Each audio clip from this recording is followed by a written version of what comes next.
Coming up on Windows Weekly, I am Micah Sargent, subbing in for Leo Laporte, who is on vacation. And, of course, I am joined by Richard Campbell and Paul Thurrott. We start things off by talking about Patch Tuesday. Windows 11 is adding more features. Also, Windows is coming to HoloLens 2. We talk a little bit about where HoloLens can actually be of use, given that it is not really a consumer-facing tool. Then we learn a little bit about Microsoft Build, and Paul Thurrott gives his thoughts on Fluent 2. With the introduction of Loop and how we can take a look at the future of Microsoft's design language. Then there's, a few conversations about AI, given how Microsoft is really the company doing the big AI stuff. It's all about Copilot, Xbox Corner, and of course, we round things out with our tips and picks of the week. Stay tuned for Windows Weekly. Podcasts you love. From people you trust. This is TWiT.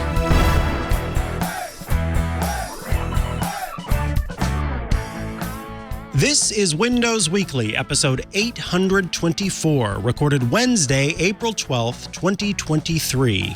It's called Flocculation. This episode of Windows Weekly is brought to you by Cisco Meraki. With employees working in different locations, providing a unified work experience seems as easy as herding cats. How do you rein in so many moving parts? The Meraki Cloud Managed Network. Learn how your organization can make hybrid work work. Visit meraki.cisco.com/twit.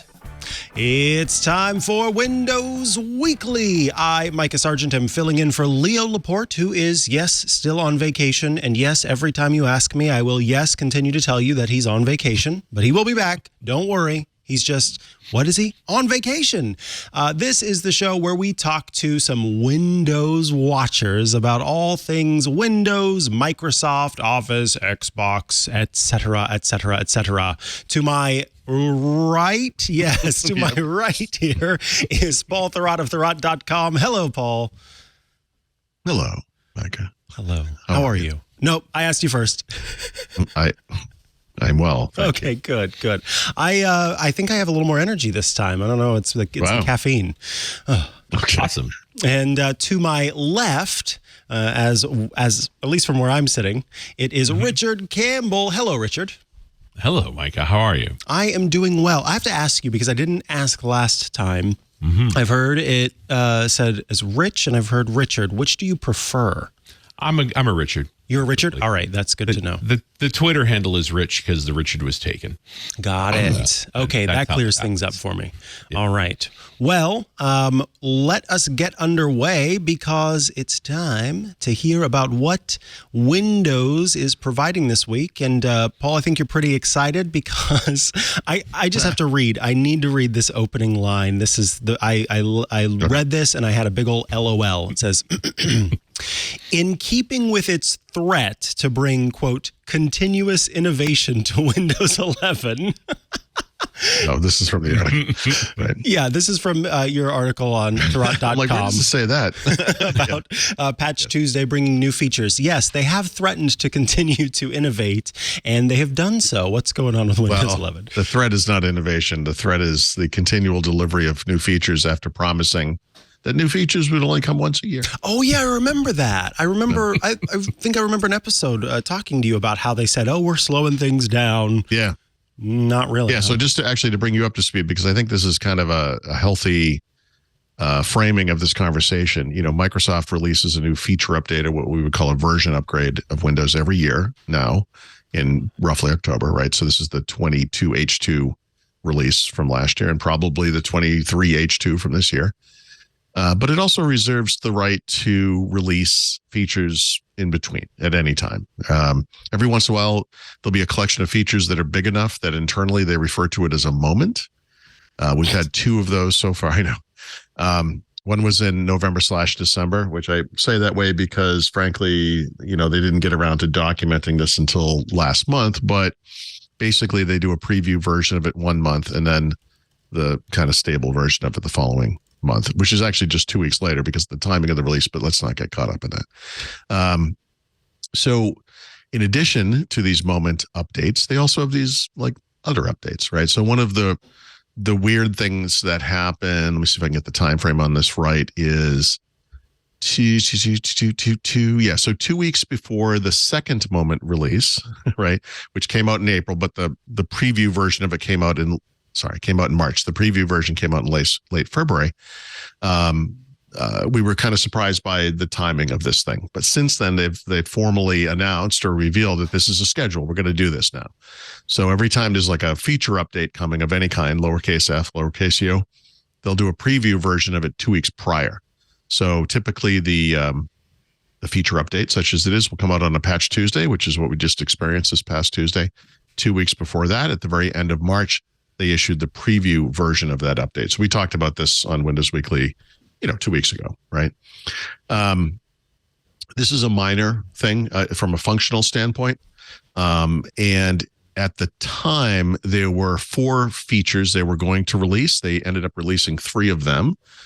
This is Microsoft account notifications and Start, which I haven't seen personally, but the idea there is if you bring up the Start menu, click on your profile pictures, they could offer you little informational advertisement, things like, hey, maybe you should be backing up your folders to OneDrive, that kind of thing, like Microsoft likes to do.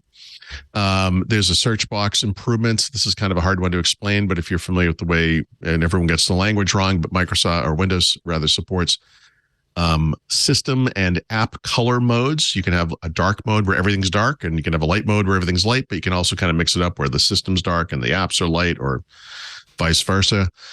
There was one of those that just didn't look right with the new search box they implemented back in Moment 2. So that's been fixed. Apparently, if you have a mixed color mode, I don't know how else to say that. And then there's some Microsoft Defender for endpoint improvements that will impact people in managed environments. So, okay, cool.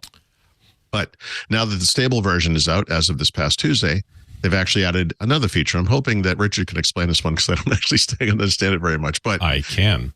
There you go. There's something called the Windows Local Administrator Password. Oh, good. Solution. It has a great name. And so that's why I was wondering about it too. I started to read about it before the show, and I thought, this is a lot. Yeah. So this just appeared not out of nowhere. They've been testing it, but it became part of this update. Well, yeah, and there's a lovely little storm going on in the sysadmin Reddit channel about it at the moment, and I feel for Jay Simmons, who just posted it up and is being steadily shredded for the past day or so. I actually did a show about the new version of Laps back in January with our friend Jeremy Moskowitz, but maybe we should back all the way up. So. Okay. Because this was originally built by the Premier Field Engineers, so it's complicated. I was going to say I did look at it. Yeah. Well, here's the essential issue, right? Every machine needs a local administrator password, and normally, if you're just trying to manage this yourself, they're all the same, which means it's a great vector for being exploited. A bad guy gets into a machine by phishing, manages to scrounge the local admin password one way or the other, and now has access to every workstation in your place. So same password bad, different password good. How do you manage all of these if you've got a few hundred workstations? Enter Laps. So years ago, the PFEs built this Laps tool that basically gave you a way to interact with Active Directory and a management console to randomly generate passwords for the admin account for every workstation. And you were able to then use a master password to get access to that to be able to log into machines. And you could configure it, and many people did, where the moment you use that password, and when you logged out, it would change the password. Oh. And write it back, which is great. Like, that's proper security. It's sort of an acknowledgement that breaches are inevitable. People click on the wrong link. Like, that stuff happens, but you're limiting the exploit to that one machine. So containment in depth, right? Great feature. What we're talking about here is the new version of Laps. After the PFEs largely don't exist now, and the software has been neglected for some time, and finally a group picked it up and updated it to work well with Windows 11. And that's what we were talking about with Jeremy back in January on Run As. You can find the show easy enough. The only reason everybody, and this is a much more modernized version, it's well configured and so forth, and they maintain a legacy mode. So if you're using existing Laps, you can work with the new version. It has a bunch of better features and so forth, or you can switch over to the new mode, although that'll take some effort and time. And who's got any of that if you're working in IT? So everything is fine. This is great. When we talked about it in January, awesome. What you didn't know, what we all found out by surprise, like today, is the new version of Laps is on by default with new installs. Now, so what's the impact? And this is the conversation happening in Reddit is IT person who cares about security, has had Laps running for years, sets up a brand new machine. It defaults to the new Laps, which he hasn't got configured because he has the legacy Laps in it. It doesn't have the legacy bits. And he can't log into the local admin password because it can't find it. So he can get manual access to the machine and physically fix it, but he probably has a pretty clear deployment time pipeline where he's shipping that machine and it's already installed in its correct location, and then he's just going to remote into it to take control of it and do the things he needs to, except for that part where he can't. Now, we didn't talk about this in January because nobody knew they were going to turn it on by default. This was supposed to be an opt-in thing, right? Except apparently we've been opted. Any questions? There'll be a test at the end. I was going to say, any other thoughts? Nothing but questions. But to be clear, this is very much for managed environments, whether it's on-prem or AAD type Active Directory. Yeah, this is you're managing workstations, right? This is what this is all about. It, and here's we talk about being in the cloud, but let's face it, you need something to get to the cloud with, right? Like we all have workstations, and you want common management. You're responsible for the security of them and so forth. And how do you keep 500 distinct passwords? Right. If you've got 500 workstations. So Laps is a huge and powerful service, and you should be using it, and they shouldn't be breaking things by creating a new version. Now, I feel for Jay because I don't think he knew it was on by default. You're talking about the guy who wrote the blog post. Yeah, that put out the blog post and actually worked on the new version of Laps. Like, good guy by all accounts, sure. But he's having a bad. And now we can line him up on a plane like that scene in Airplane, and everyone can take their turn with him. Yeah, just hitting with a pipe or whatever. Yeah, no. Well, that's already happening in Reddit. They're doing a fine job of it. Yeah, and then the usual problems are there, like they haven't updated the docs. So and it's not clear because we're going from 1 to 2. All the docs that currently say Laps are actually all legacy docs. Right. And you just don't know that they're legacy docs. So there's plenty of real problems, but it sure feels like a PM at the last second said, have that on by default. Flip the switch. And surprise. So awesome. now we're in the fire. I'm going to reach out to Jay and have him do a run as with me or something at some point, because I not only feel for the guy, but this is really a great tool for IT. If you're managing more than workstations you can immediately walk to, you want this. Right, it is part of properly securing your office without a doubt, and it's a good news that it's been updated. That it's got a bunch of new features in it that's going to be easier to maintain. But it's just like, did you really have to trip over the deploy? Like here we are. That's common though, right? Yeah. We're back to this whole thing of why is Patch Tuesday a day to deploy new features? Yeah. Like you kind of forget that there are real people out there doing real things with real computers, and then they do something like this and you find out how many there are.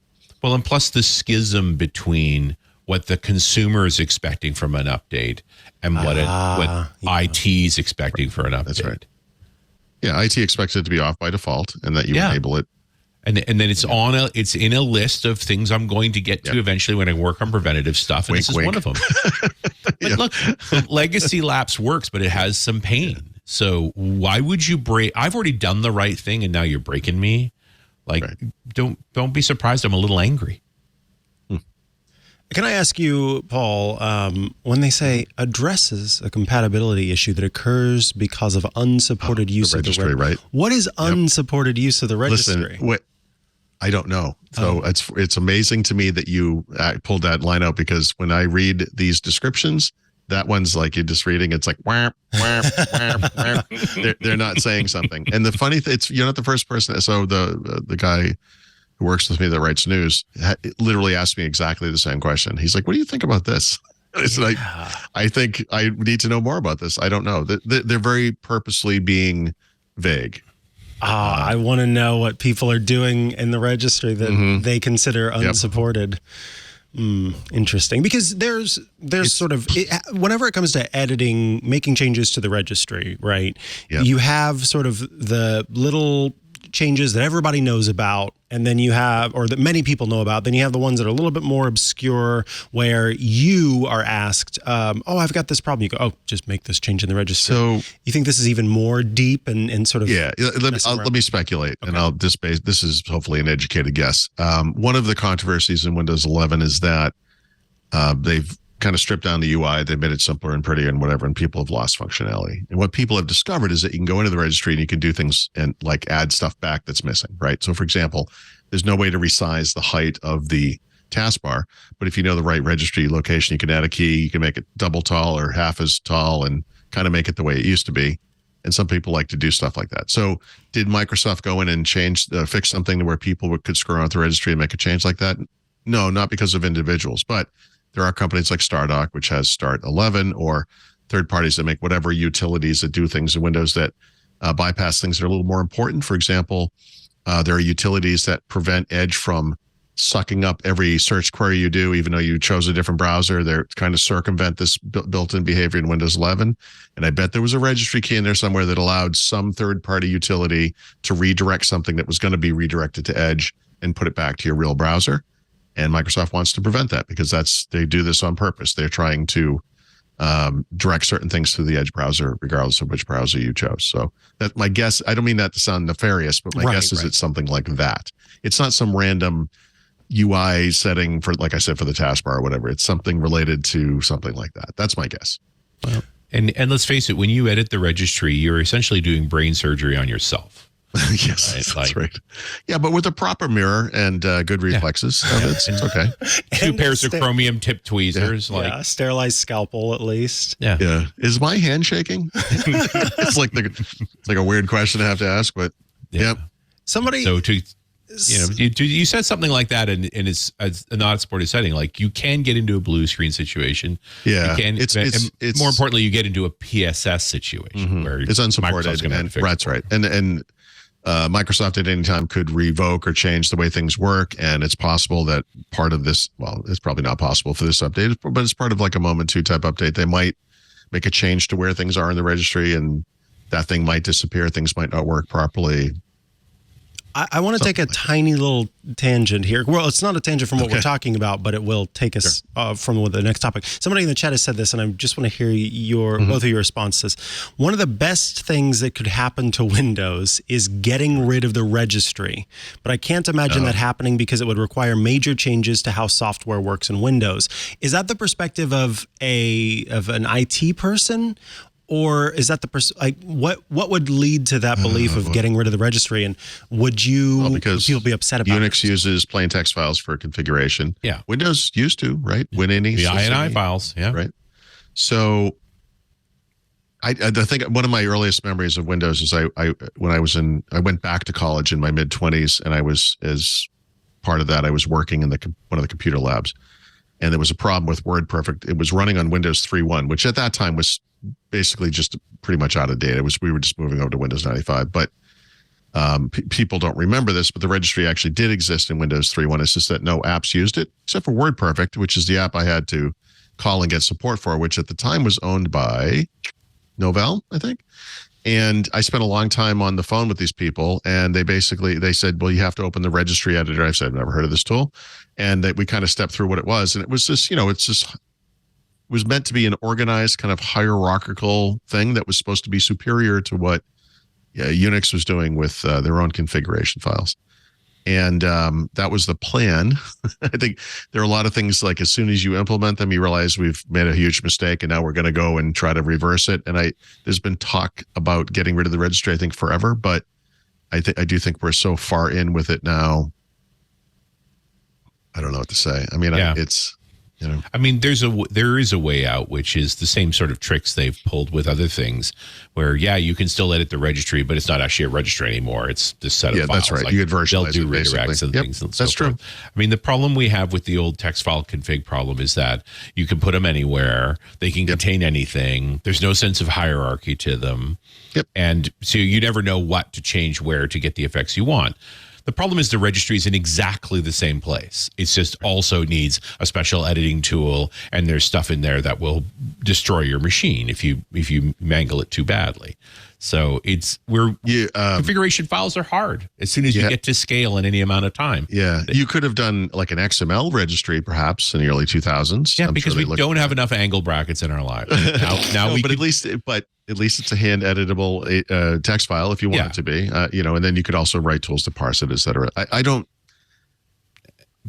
just feel like you could also create. It's easy as soon as you get in that mode where you get into invalid data, like you missed a closing brace, you missed a How do you bracket, handle it? Exactly. You didn't slash us, so now we have schema validation. One of the things I can solve that too. We're going to compile the registry, Richard, and then. Oh wait, let's talk about hives. We can have multiple hives, and we can have system-specific configuration and user-specific configuration, and we can have portable user entities. Portable versus the right. You could carry your registry with you on a thumb drive, and all of these things. But every one of these things. You got your registry and my registry. Exactly. Oh, yeah. And all of these things actually happened. Like there was a period where they wanted to make hot desking between PCs possible by hauling chunks of the user registry between machines. Like they tried all of this. Yep. It was all problematic. And now we are living in the legacy of it, right? This is the Star Wars era of the registry. We're in the D-Gen. Right. And they all look like used spaceships because they are. Yeah. It's like the hairball we deserve. I think it's so firmly ingrained in the system. It would be a multi-year effort to get rid of it. Would require some form of virtualization. So that apps that expect the registry will still see it. But we've been dealing with that stuff on a smaller level with file systems and locations of special folders, et cetera, for years. I mean, it's hard. There are still important applications. Looking at you, Autodesk, that count on INI files that they can no longer write to, and so the OS lies to them. That's right. And when they write in the system INI files, it actually writes to an application folder. Yep. Yeah, that's the way the compatibility shims, and RIP to Chris Jackson, the god of compatibility shims, who we lost during the pandemic, not due to the pandemic, but something crazier. But he, that's what they were doing, is ways to lie to software to keep it running. That's right. I don't understand the physics of this, but the registry is usually bigger than the computer on which it's stored. So it's it's just a weird thing. Like the registry truly is. What do you mean by bigger? Right. So you've heard of the term the bag of infinite holding. It's kind of a like there were like in the sense like there were more cells in your brain than there are people in it. Got it. Like there are more locations in the registry than there are file system locations on your computer or something like that, or bits on your hard drive or whatever, however you want to say it. Yeah, more entries in the registry than files in your machine, I think is fair. Yeah, something like that. Yeah. So this leads me then over the weekend. I remember getting a question on. I love that there's this segue from that. Over the weekend I was thinking. The question was, I've got 2 Macs and I want to have everything that I do on one Mac be the same on the other Mac. So not only just my font files, I want to be the same between the two. You want user state replication. Yes, user state replication. Is that something that the registry can provide on Windows? And no. Okay. No, but the registry would be a component of some solution. Got it. Yeah. So you think like the highest level version of what you just described, like this is not exactly what you're describing, but there's 3 components to this, right? There's your data, which you could replicate through something like OneDrive or whatever you choose to use, right? So that works. We know that works. You could use a, what do you call it? Like an app package management, like a Winget or a chocolatey kind of an app or whatever, just to make sure at least you can do a one-click install everything I need, new install kind of thing. It doesn't keep them replicated, but you get everything you want. And then the other aspect is setting sync, right? Which is something that in Microsoft's case, they added in Windows 8 and then have been detuning ever since. So Windows 10 took some of it away. Windows 11 took more of it away. There are individual apps that do setting sync, like Visual Studio Code does a great job of it. Microsoft Office does a really terrible job. Just from a percentage of possible settings you could sync, it's somewhere in the low single-digit percentage. Terrible. So between those types of things, you can kind of get there as an individual, but like true user state replication is something Microsoft chased for many years. Well, and it still is, right? Yeah. What they're doing with M365 and Azure AD is still another attempt at that same problem. It's just, it's hard. It is a hard computer science problem. It may not be worth it, right? Which is why I think if you especially for people, like individuals. So right. You use whatever storage service you do, replicate that stuff. That works great.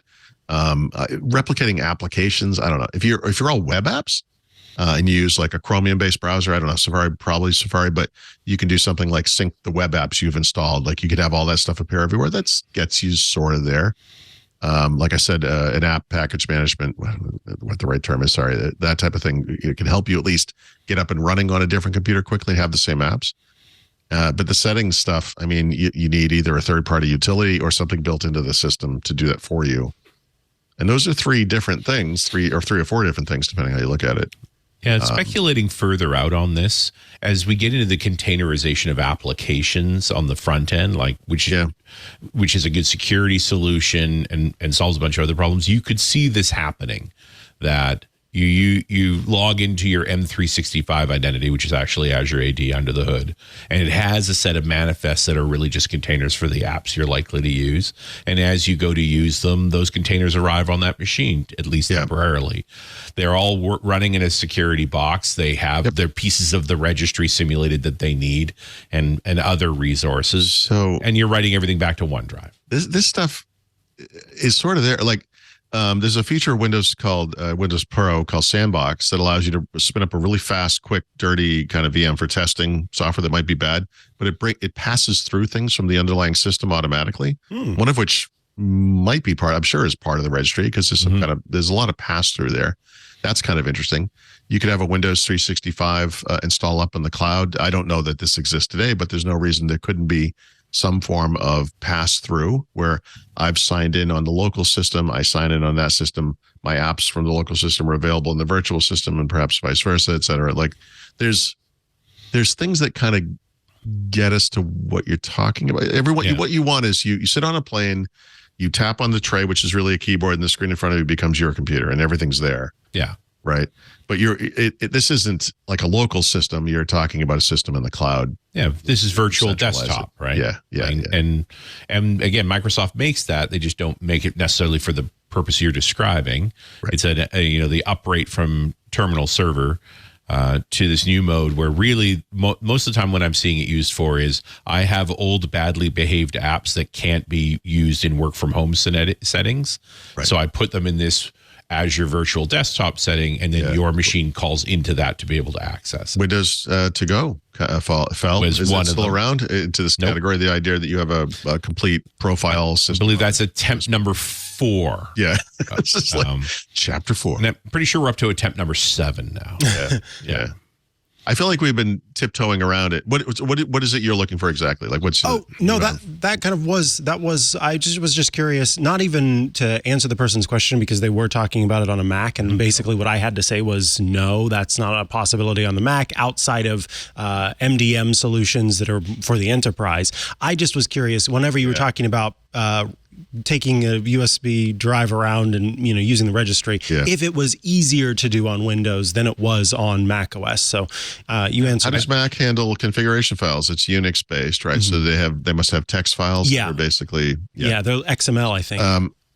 XML. And they have a cloning tool. When you move to a new machine, it will migrate everything to that. Yeah, so the initial change can take place, but to actually keep it in sync, you're just doing the files. It's not a full-on, this machine is an exact copy of this machine. I've never done this because I'm not a crazy person, but when you install Windows on a new computer, Windows 11, one of the choices you get is restore from a backup, which it's Windows, so it's going to be like a tiny percentage of what you could be getting, but the idea is you'll get some amount of configuration you made. So, for example, I don't just enough to give you hope. Yeah, this sort of looks like the computer I used to have. I think it's designed for normal people. I'm going to make something up because, like I said, I've never actually tried this. But one of the things that Microsoft doesn't sync in Windows 11 anymore is your desktop wallpaper, right? So possibly if you restore from backup on a different computer, one of the things you might get through that is the desktop wallpaper you had on that computer. And that would make this thing feel a little more familiar, right? I'm just guessing. I don't know that it does that, but it seems like it would. Like, it seems like an obvious thing to do. But I do think that Apple is still very much in a state of you have a device that you use, as opposed to, I think, the reality we need to embrace, which is that I want my identity and resources to follow me to whatever device I use, however temporarily. Well, that's what the account's for, right? The Apple account or the Microsoft account or the Google account or whatever. A lot of that happens through that account. I guess that's why you sign in with it, right? Yep. Okay, now that I've gotten us off on that tangent, let's take a quick break, and then we'll come back with lots more to talk about here on Windows Weekly. This episode, though, is brought to you by Cisco Meraki, the experts in cloud-based networking for hybrid work. Whether your employees are working at home, at a cabin in the mountains, on a lounge chair at the beach, a cloud-managed network provides the same exceptional work experience no matter where they happen to be. You may as well roll out that welcome mat because hybrid work is here to stay. Hybrid work works best in the cloud and has its perks for both employees and leaders. Because workers can move faster, they can deliver better results with a cloud-managed network, while leaders can automate distributed operations, build more sustainable workspaces, and proactively protect the network. There was an IDG Market Pulse research report conducted for Meraki, and it highlights top-tier opportunities in supporting hybrid work. Hybrid work is a priority for 78%. Nearly 80% of C-suite executives. Leaders want to drive collaboration forward while staying on top of or boosting productivity and security. Hybrid work also, of course, has its challenges. The IDG report raises the red flag about security, noting that 48% of leaders report cybersecurity threats as a primary obstacle to improving workforce experiences. Always-on security monitoring is part of what makes the cloud-managed network so awesome. IT can use apps from Meraki's vast ecosystem of partners. These are turnkey solutions built to work seamlessly with the Meraki Cloud Platform for asset tracking, for location analytics, and more. And in doing so, you get several things. First, you can gather insights on how people use their workspaces. In a smart space, for example, environmental sensors can track activity and occupancy levels to stay on top of cleanliness. You can reserve workspaces based on vacancy and employee profiles. This is also called, we mentioned this on the show earlier, hot desking, which allows employees to scout out a spot in a snap. Locations in restricted environments can be booked in advance and include time-based door access. And then MDM, mobile device management.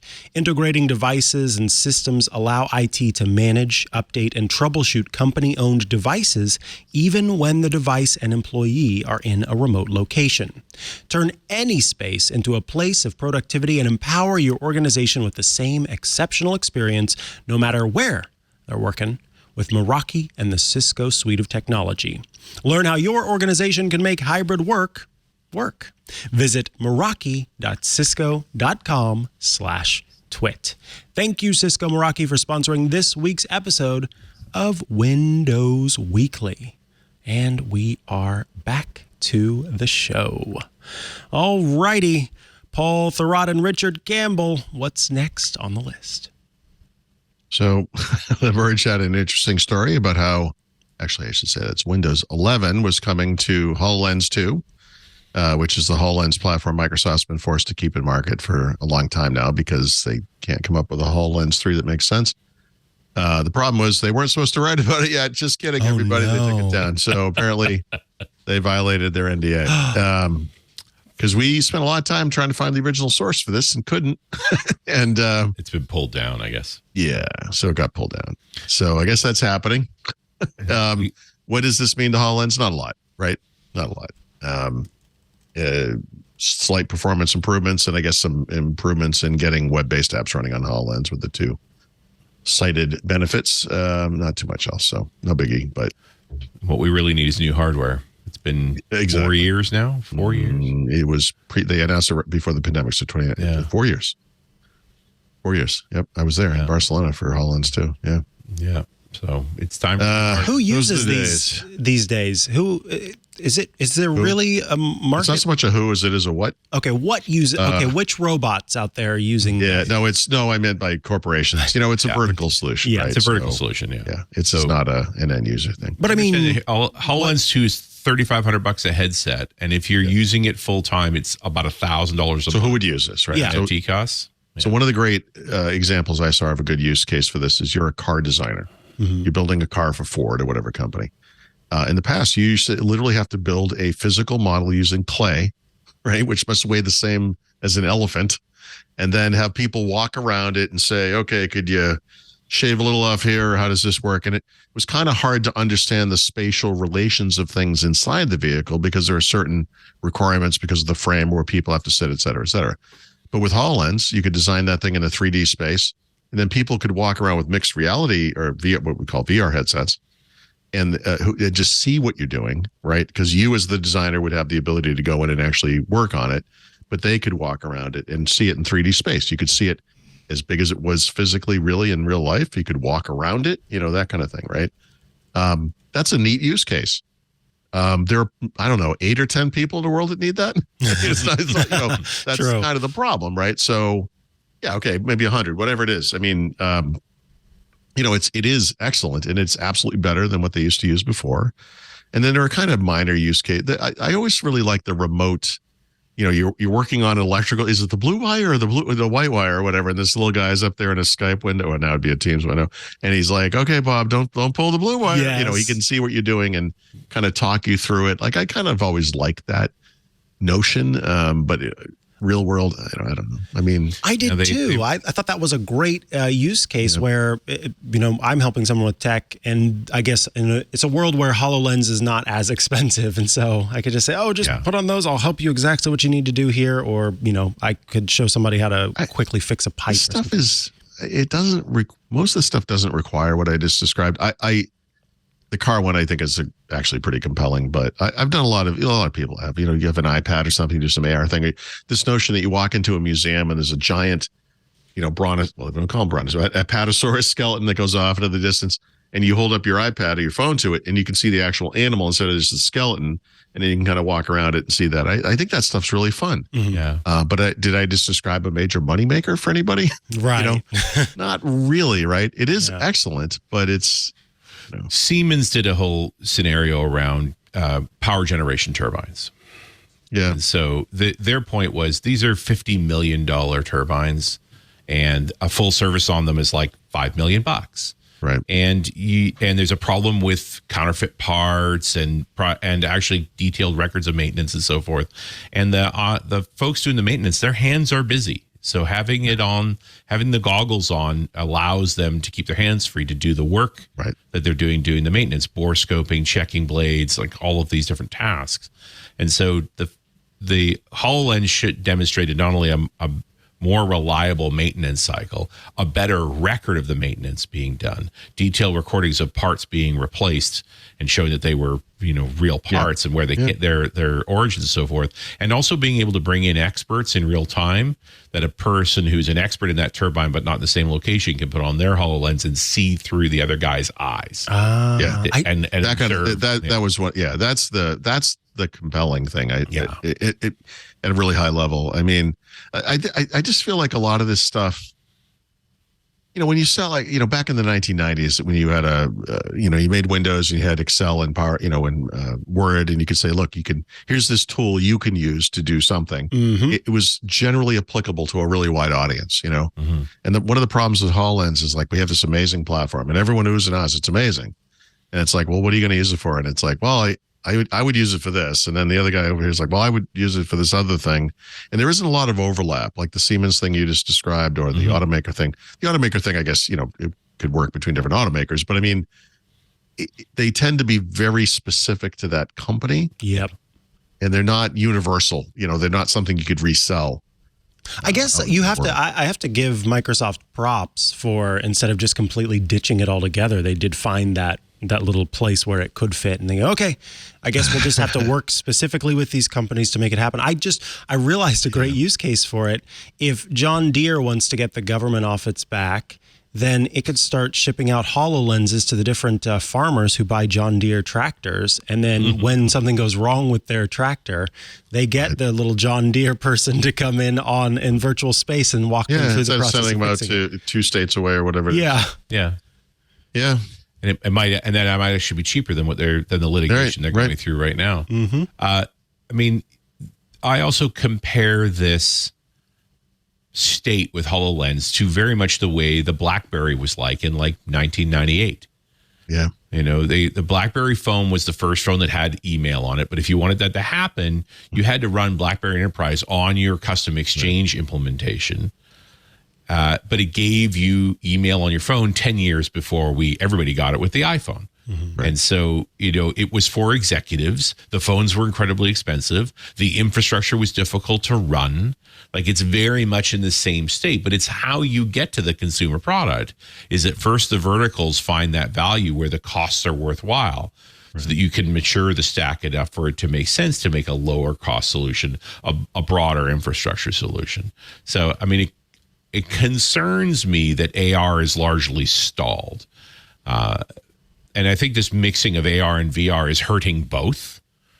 Yeah, there's a real confusion in the market about what's what and what's good for what. And so, I mean, I'm sure Apple will figure it out. and the fact that the leadership has largely been tanked, you know, Alex Kipman is gone and so forth, just speaks to, if it's going to live, it needs a new leader who wants to take it somewhere. And hopefully that leader has that vision of how do you get from a BlackBerry to an iPhone? Yep. I just feel like it's not gonna be Microsoft. You're right. No, unusual disruptors are not the incumbents. Yeah. Yep. All right. You've got a few related entries here. Kind of right. So I usually write up an article every quarter when both IDC and Gartner weigh in on PC sales. So far, I only have IDC. But also there's another company called Canalys that Lauren has written about here. I don't usually follow what Canalys says, but whatever. According to IDC, PC shipments fell 29% in the first quarter. So this, you know, the PC downturn that we saw last year is continuing. Not great, obviously. Interestingly, Apple took the biggest hit, meaning that they observed a over 40% drop year over year in sales. You know, compared to like 31% with Dell or whatever the numbers are for each individual company. These are just estimates from IDC. Like I said, I'll probably write up something when I get Gartner as well. But there's really not much to say here, right? We knew this is happening. The question is, when does this stop? You know, we'll see. We still don't know. But like you guys, right? I have tech feeds. I follow a lot of different sites and everything, and it really there's a kind of clueless thing happening over on the Apple side, which, Mike, I think you might appreciate, where Apple fell much harder than the rest of the industry, right? We're not used to hearing that, right? Usually Apple kind of outperforms the rest of the industry, right? So there was a quarter last year when, you know, the PC industry fell 20% and Apple only fell like 9%. It was like, say, they always do a little bit better, you know? So they did like, you know, 30% worse or whatever. Why is that? And the rationalization I've seen from some of these Mac blog or Apple blogs is, well, I mean, their products kick so much ass that they just didn't have, no one was upgrading because the M1 versions were so good when the M2s came out, it just didn't matter. And it was like, guys, get over yourselves. Right. Okay. Right. Just get over yourselves. Like, everyone who needed to upgrade already upgraded. That's why. It's not because there's a problem. And it's like, I think they have the same problem as everyone else. Well, and maybe they held it off longer. So they, you know, because they had such a small fall in the previous quarter, they have a bigger one now. Yeah. In the end, it's a downturn one way or the other. This is I even recommended this on Run As. It's like, this is not the year to buy new hardware if you can avoid it. Buy the extended warranty, because everybody's a little jumpy right now. It's a good time to spend less. And you're seeing the manifestation of this. I'd also say this. I did rebuild, you know, I have two main workstations in this office. One of them I refurbished. So I replaced all the spinning hardware, new fans, and strictly SSDs, but it's 8th gen Intel with a 1080 NVIDIA in it. Wow. And then I reeled a new one from scratch with a 790 chipset, 13th gen processor, 4070 in it. You really can't tell. Interesting. Wow. Okay. And it's a little bit better. Yeah. But day to day, short is the frame rate's higher on some games, and the render time for some video stuff. But it's just, you know what? Computers have been good enough for a while. Yeah, and which is one of the problems. It's a weird problem to have. It's a good problem to have, right? One of the reasons people don't upgrade so often is they don't really have to. And not because they're not using computers as much necessarily, although there's a lot of evidence that they're in fact using computers more than they have ever before, but rather because they just last longer. That might be one of the little slightly insidious reasons that Microsoft drew a weird line in the sand on Windows 11. Like, you have to have an 8th gen or newer if you're on Intel to get this upgrade. We're not going to support it on older hardware, even though there's plenty of evidence that it works just fine on older hardware. They're trying to get people to upgrade because people just aren't. And of course, now this year, no one is going to. So, well, and honestly, when somebody says, this machine is lousy, I want to replace it, it's like, now that you're ready to get rid of it, let's pave it and see how much better. So you're going to get rid of it anyway, right? When do you see if it's better? Cleaned, right? Yeah, this is something. Really, this is software rot, not hardware rot. Yeah. If I have a dirty little secret to my kind of professional existence, it's not, and I don't do this like in an underhanded sense, but I reset PCs so often that my opinion of how well something can work over time is kind of pointless because I don't use computers for long periods of time, generally speaking, right? I reset them all the time. I don't mean like every week, but I mean, but I reset them fairly regularly. And I think this is the type of activity that a normal person would be a little nervous about, which I get. But the reality is, if you're doing things correctly, if you're backing up everything or syncing everything you have to OneDrive or whatever, if you can you're not doing something stupid like, oh, I forgot to, deactivate this Adobe product I'm using or whatever. As long as you're doing everything correctly, it's actually not that hard. You can kind of. It's super common in the managed IT space too. When you're an IT guy, often the least expensive solution to getting someone's machine back up and running is paving it. Because you've built images for all of that. So literally you can fire a script off that blows that drive and restores it back to configuration while you go work on something else. That's right. So rather than wasting time diagnosing, it's like, make that go away. Or someone says, oh, I clicked on a link on an email. I don't know which email it is. I can't find it. I don't think anything happened. You're like, pave it. Right? It's one way to be sure. Yeah. Yep. Anyway, I don't know. It seems, again, I don't know. I know this isn't people's lives. Like, I guess in some ways this is sort of my career, but you don't want to turn your career into taking care of PCs. But but I hear that from people a lot. And I'll do that for my wife. You probably do the same thing, your wife and family, whatever, where you, they don't say anything, and then every once in a while it's like, how's everything going? It's like, oh, this thing doesn't work. This doesn't. It's like, just wipe it out. It's like, start fresh. Yeah. It's really not that bad. It's very reliable. Well, and one of the things I'll do is I'll give them a new boot SSD, so I can take the old SSD and hang it as a secondary drive. It's just like, all your files are still here, but for a $200 a new $200 M2, what's the big deal? Sure. A lot of times that's the nice boost right there. Yeah. Fast, clean drive. Yep. And that is for replacing the spinning hardware. So there's no more ticking. It's not overheating. That's right. It's like for $200 in high end quiet fans and a $200 M2, pretty fresh machine. Right. All right. We've got one more related topic here. Windows 365. Yeah, so Windows 365 is this kind of Windows desktop of the cloud solution that Microsoft released a year or two ago. It's been updated and upgraded in various ways over the years. They just came up with a new SKU or like a new product version called Frontline, which is in public preview. And this is for retail customers typically. Well, not retail, I'm sorry. Commercial customers. It could be retail, but it could be in other scenarios where they want to deliver the Windows desktop from the cloud for whatever reason. So now they can use a single license and it will work on up to 3 cloud PCs, as we call these things. Okay. Whatever. That's fine.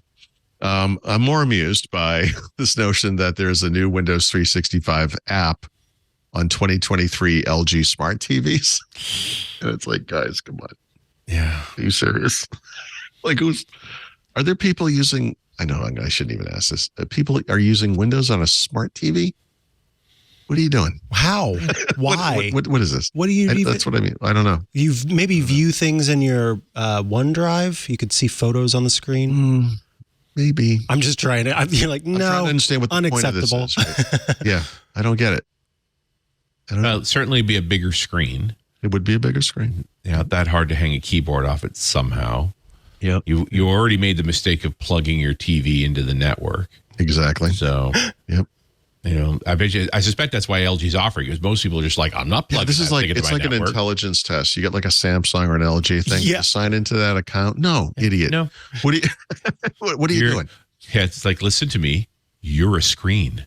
Yeah, exactly. Remember when you used to turn on a screen and it would just turn on? It was just a screen. I don't need it to boot up. I don't need this thing to have a BIOS or apps or, Exactly. I don't know. Anyway, Old man shakes fist at cloud. Yeah, exactly. Yes. Old man shakes fist at digital cloud. That's stupid things. Yeah. At Cloud PC. At Cloud PC. But, the Cloud PC thing is interesting when you think about the state of many people's at-home PC. They're working from home, but on a machine that's remarkable vintage, whose fans are not spinning well anymore. Do you say remarkable vintage? Remarkable vintage, Remarkable in its age? Yes. That fan is not spinning because it's filled with cat puke. Like those kinds of, the state of some home machines. And so rather than replacing that machine to say, hey, you've got a TV, do this, now you're using a virtual PC, like it's a workaround. The only time I've ever connected my computer, any computer, to a screen, like a TV, has been I've been on a home swap or in an Airbnb, and it's just easier for me to access my Netflix account through that thing or whatever, and there's an HDMI cable, and I can just watch it that way. But even that is not a great experience, honestly. Yeah. I don't know. It's okay. I don't know. But we are not normal people.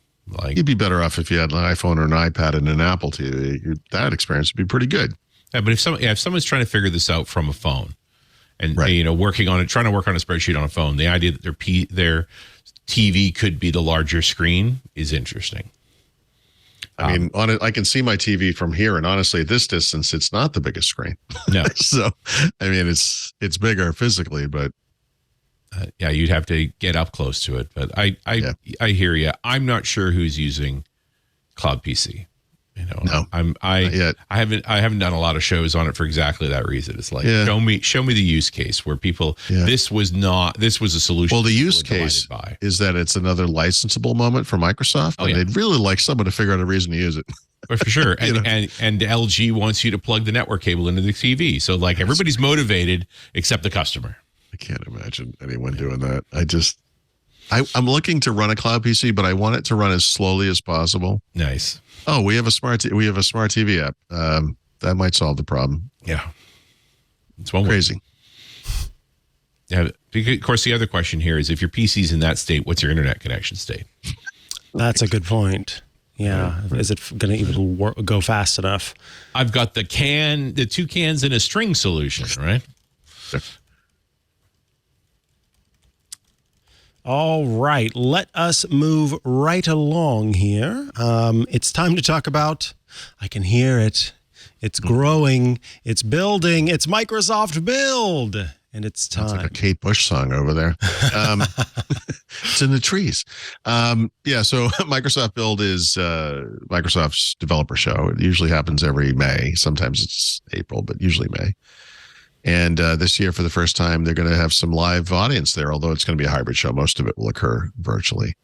So they've posted the session catalog, which is always a fun time for us in the Microsoft space to scurry around and see if there's anything interesting going on in there. And honestly, I have to say, it's been a frustrating several years for the Windows fan with regards to Build, because Build has mostly been about cloud Azure type stuff. It's obviously this year is going to be very AI focused, obviously. But there is a good amount of what I would call Windows content that they've published. Now we'll see if there's more, because some stuff they don't actually throw up until later, but some good stuff in there. This is going to be a good show for me anyway. So, Microsoft CTO Kevin Scott's going to play a public role. I can't think of a time when this guy has played a role, really. I haven't seen him on stage in a Microsoft event other than He was CTO of LinkedIn, right? Like, I was right. Okay, days. I was going to say, I know I've seen him on stage, right? Okay, He was actually at LinkedIn at the time. He was CTO of LinkedIn. So if you don't know this guy, the Microsoft CTO Kevin Scott has a podcast, which can be interesting. I should say, with tech podcasts, I do this with Richard's podcast. I tend to kind of pick and choose the topics I want to listen to. I find more things to listen to with Richard than I do with Kevin Scott, but there's some stuff in there. In fact, anyone who's interested in software development should go back to episode 1 and listen to his interview with Andreas Heilsberg. It's very, very good.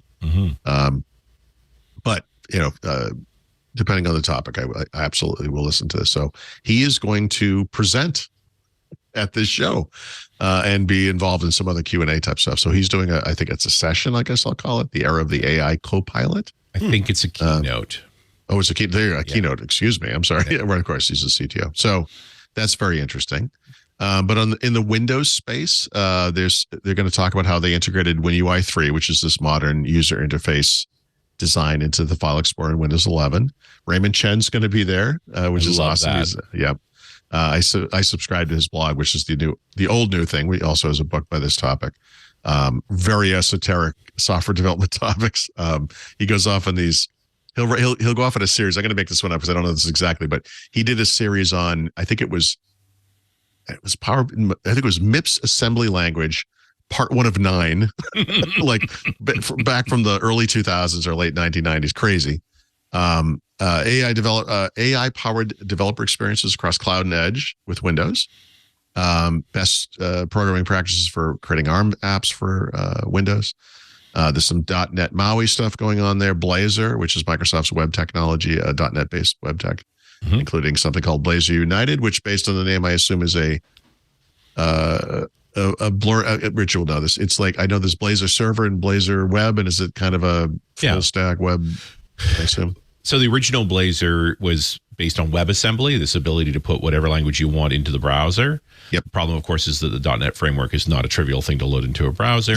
Right. And so as it became a product, and there's a great story around how long they took to make it into a product, they also offered a server executing version. And normally you would select that sort of up front. As you start to make your project, you say, oh, this is going to be a server-side Blazor app. It's a server app or it's a locally running web. And so in United, you can mix them. It's like, what would you like to do? Do you want to run this on the server? Want to run on the client? There are pieces where you'd like to run on the client. So just being able to say these components, say they're validating components, run on the client. So they're super snappy. They don't have to make trips back to the net server unnecessarily. And maybe some more security oriented stuff or stuff that's going to be data centric back on the server. So did a .NET Rocks just recently with Steve Sanderson and Javier Nelson, who are leading that project. And they're exactly that. We're just seeing the first bit start to emerge of this. Okay. But, it's aimed for the .NET 8 timeframe. So by the end of this, which is November this year. Yeah, it should be November. Okay.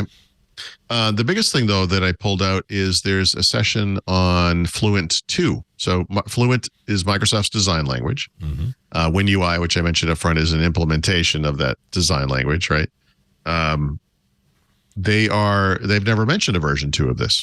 So my guess is that Microsoft Loop, which is this web app that's now available in preview and will eventually be Windows Mobile, et cetera, is what I would call, implements, most likely, I'm sure we're going to find out, like what they're going to call Fluent 2 design principles, right? That the UI we see in Loop is no doubt the latest version of Fluent, is my guess. Because I don't believe they've ever mentioned that term, Fluent 2. So I would also note that the new version of Teams that's dependent on React also uses Fluent UI. Yep. So I think what you're actually seeing is the emergence of the rewrite of M365 stuff with React Fluent together.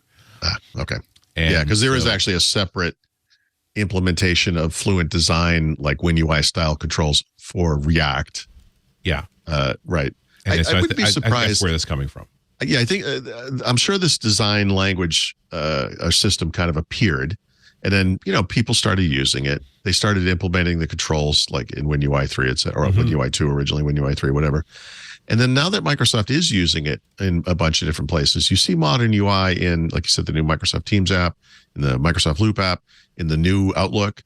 Yeah, now, there's probably been some feedback from these teams where they said, okay, like this is okay, but we should change this or this, or we need this, or maybe there's some things missing. So I'm sure Fluent 2 is probably part of this feedback loop. Yeah. That the same way the WPF4 came along, largely because of Studio 2010, right? Like once a Microsoft team grabs onto an API, then it starts to change. They kick the snot out of it, and they know where these people live, right? So they're jumping out of bushes and things, and stuff gets fixed. Yeah, yep. It usually is a rapid jump in improvement. Like it's a big deal to do that, and it should be done early and often, but it isn't. Right. But I've noticed, because I've got that OCD, the little differences in the UI elements. So when you see Loop come up, like the icons are different. Like they're just positioned a little different. Yep. They feel different.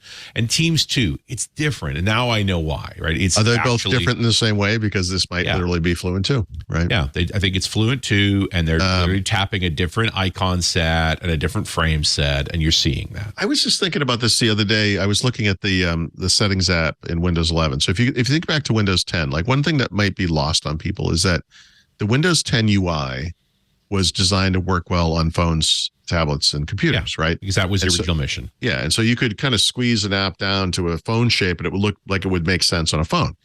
And a lot of this was like really bare icons that were just white, like frames on top of the background.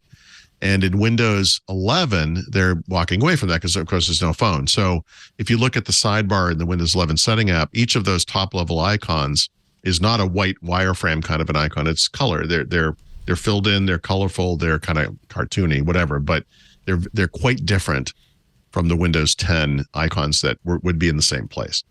And I look at Loop and I see the same sort of thing. Like there's an emphasis on color all of a sudden.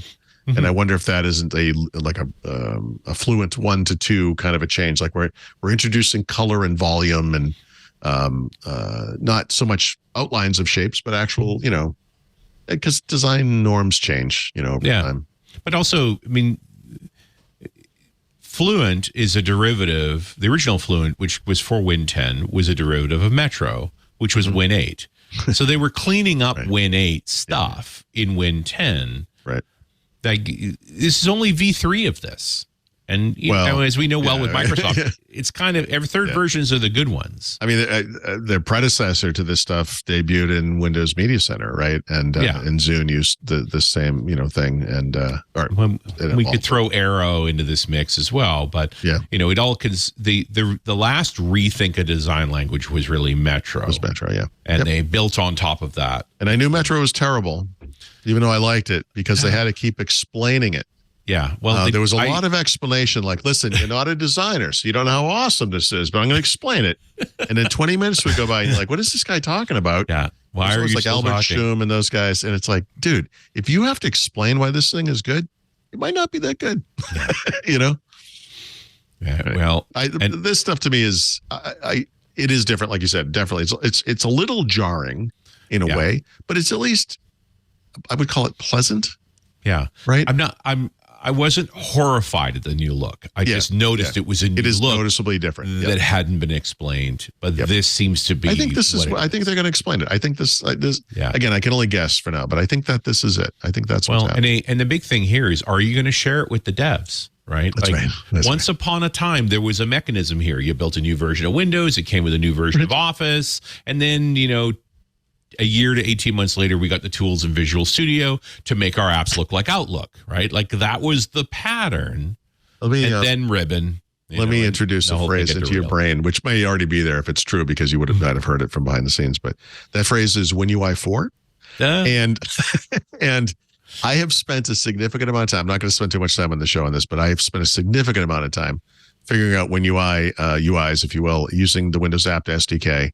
Mm-hmm. And the one thing I will say, and anyone who's ever looked at this kind of thing is, there's a lot of code. Yeah. In the old days, Visual Basic, you wanted to be like, I want the title bar to be a color. Title bar.color equals green. Yeah. It was super simple. In this thing, no, you're writing code. It's onto XAML code. It's like lots and lots of C# code. So if they could do anything for WinUI for it, or whatever they want to call it, the WinApp SDK 2.0 or whatever, go back on the code. Make it actually simple. Well, yeah, it's funny. I recorded a show earlier with Carl on .NET Rocks, and I mentioned we were talking about Silverlight, MVVM, and XAML. He goes, I'm a bit tired of XAML. Yeah.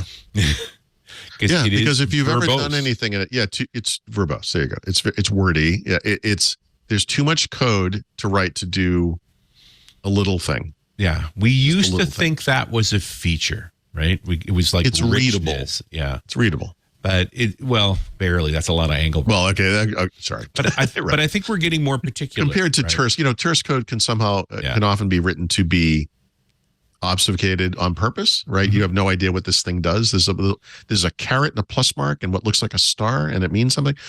But this is all written out. Yeah. And it's written out over multiple lines, and it's horrific. Anyway, I definitely think we're in an era of opinionated frameworks. Yeah. And opinionated UX. Once upon a time in the old Visual Basic days and the old Windows 3 days, like there was a design language, right? It was the multiple document interface, files on the left, helps on the right. Like there was a set of standards, and we kind of went away from that because we had so much versatility. Just like do what you like. We had display density and height, lots of changes there. So I wonder if we're starting to emerge into an opinionated UI space again. And I'm, for one, delighted because I'd rather not think too much about this stuff. I just right, like make my stuff not suck. Isn't that Windows Vista? To help people. The opinionated UI. The wrong opinion. Yeah. Windows 8 was we have an opinionated UI and you're wrong. By the way, if you want to see the Longhorn demo that survived everything, anyone can do this with Windows 11 at least. I assume Windows 10.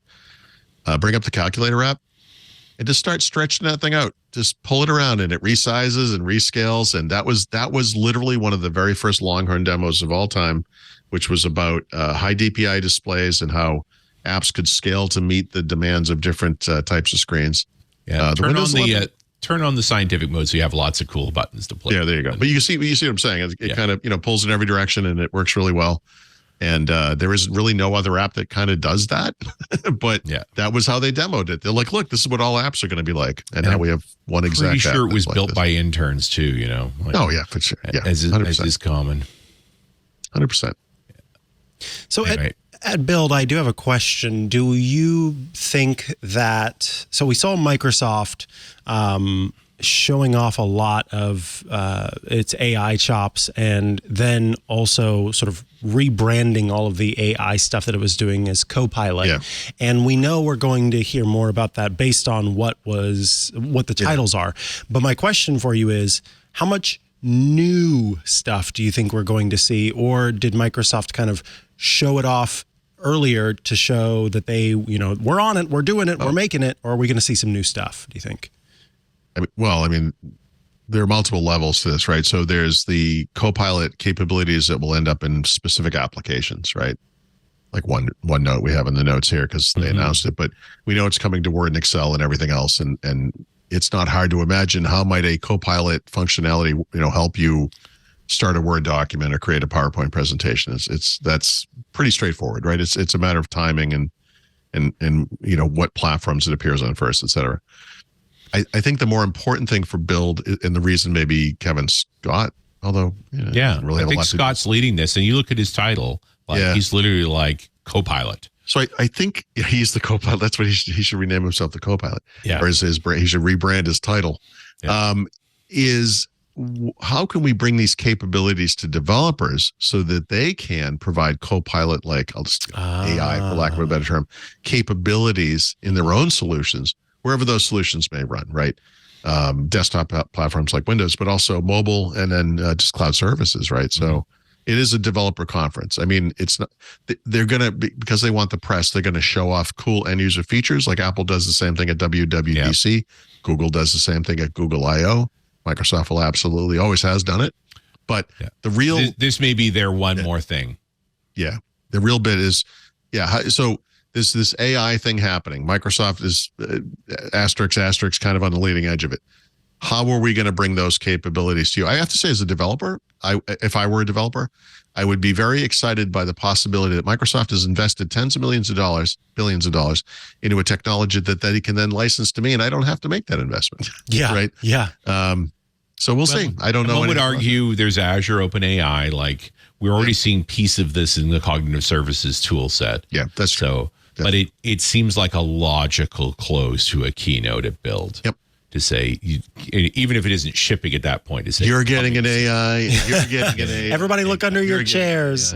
There's an AI under there. Yeah, how do I get the whole room cheering? That's look under your chairs. Yeah. It's a little. It looks like a virus. Don't worry. I promise, it's just AI. You're fine. Yeah. That's pretty brilliant, though. If that is what ends up happening, because I mean, if suddenly all of these apps and services can start saying, "Oh yeah, it's but that's what they do, right? Microsoft makes platforms, right? I know they sell apps to people and they sell services and stuff like that. But I mean, at the end of the day, they are a developer company and they're a platform company. And this capability is not something that just is given to the Office team or whatever. This is something we're going to license for developers to put into their own stuff as well. Yeah. The goal is to sell as much Azure as possible, and Copilot runs on Azure. Oh, it's a dream come true. Yeah. We're looking for something that will up consumption. Oh, well, listen, we've got, this is it. It's I'm like now when giving you a pour water on capability sponge and it turns into a giant thing. Yeah. I've given you a capability with no definition of how much resource it's going to consume. That's right. Enjoy. That's right. Just sign here. We've got your credit card. Yeah, we're good. Yeah. So, there's definitely going to be there has to be something along those lines. It's sure. Microsoft. And everybody wants to have an existential conversation with their accounting software. Sure. I don't know. I mean, we're going to see a lot of stupid AI. Think back to like 1988 or whatever year it was, and desktop publishing was becoming a thing thanks to Apple and Adobe. And all of a sudden, every document turned into like a ransom note with like every letter was a different font, exactly. Different colors. Yeah. AI is going to be like that. It's going to just show up in stupid places. I'd like an AI sandwich, please. Just use what it knows about me to make something I might like. All right. It's kind of the metric of you know it's there when you can shoot your foot off with it. Yes. Right. Yeah. That's going to happen. Let's see.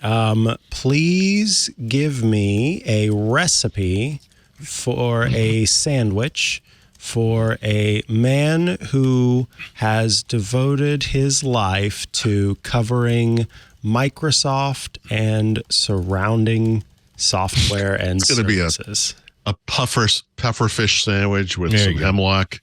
The Microsoft Insider Sandwich. And here are the ingredients. Okay. 2 slices of whole grain bread. That's reasonable. 2 ounces of smoked turkey breast. 1 ounce of sharp cheddar cheese, 1/4 of an avocado, a small tomato, a red onion.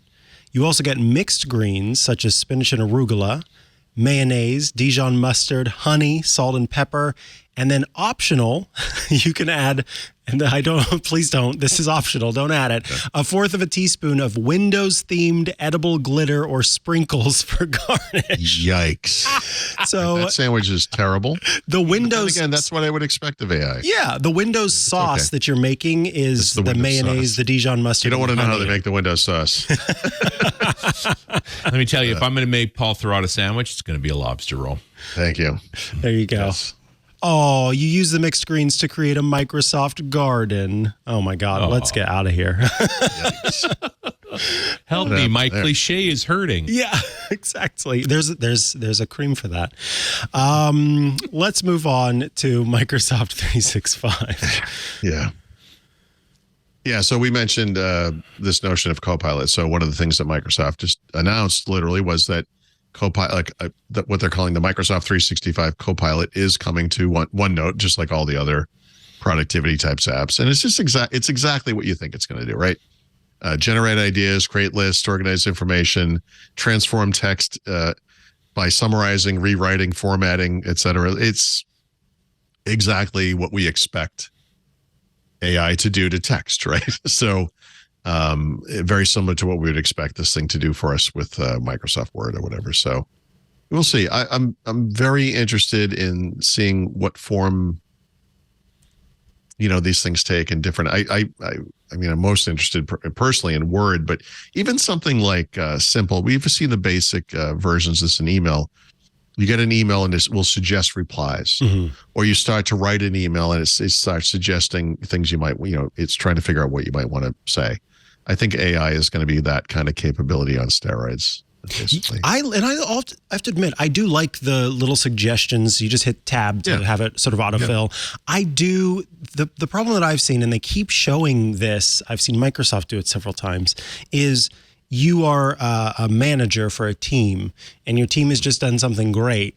And instead of taking the time to sincerely write a message saying, "Hey, I think you're all great," they just have the AI generate it. That makes me feel that says they did great. Yeah, so cynical. The biggest problem. So if just something simple like if you use spell checking or grammar checking in a product like Microsoft Word, if you're not a good writer, you would today probably accept any changes or many changes that this thing suggests, right? Like you would just assume this thing. You just go, "Oh, this knows better than I do," right? Right. But as a writer, I look at a lot of these changes and I say, "No, this is not wrong." Yeah. And I have these conversations. My wife and I are both writers, so we have like really boring conversations about this kind of stuff, where it's like you're never going to believe what Word suggested to me to, that kind of stupidity. Anyway, so. This is what's going to happen. This probably already happens in email. Like if you're in Gmail and it suggests a reply, people will knee jerk say, "Yep, that must be right." And then as they're clicking it to go, they might see it as it goes away. They're like, "Oh, I just wrote something nonsensical back to this person because I assumed that what this thing suggested was right." How much worse is it going to be when it's something complicated, right? Where it's I want to write a note to the team. Hopefully, if you're that lazy, how much time are you going to spend proofreading this thing, right? And the reality, unfortunately, is you're going to want to spend some time proofreading that thing. This can be a help. I do think ultimately this is a good thing, if that makes sense. But we're really going to have to pay attention when we use it. And when you think about it, the point of this is that we don't have to pay too much attention. And that, yes, you're dead on with that. That's the trick. That folks are just going to go, "Okay, it's doing this."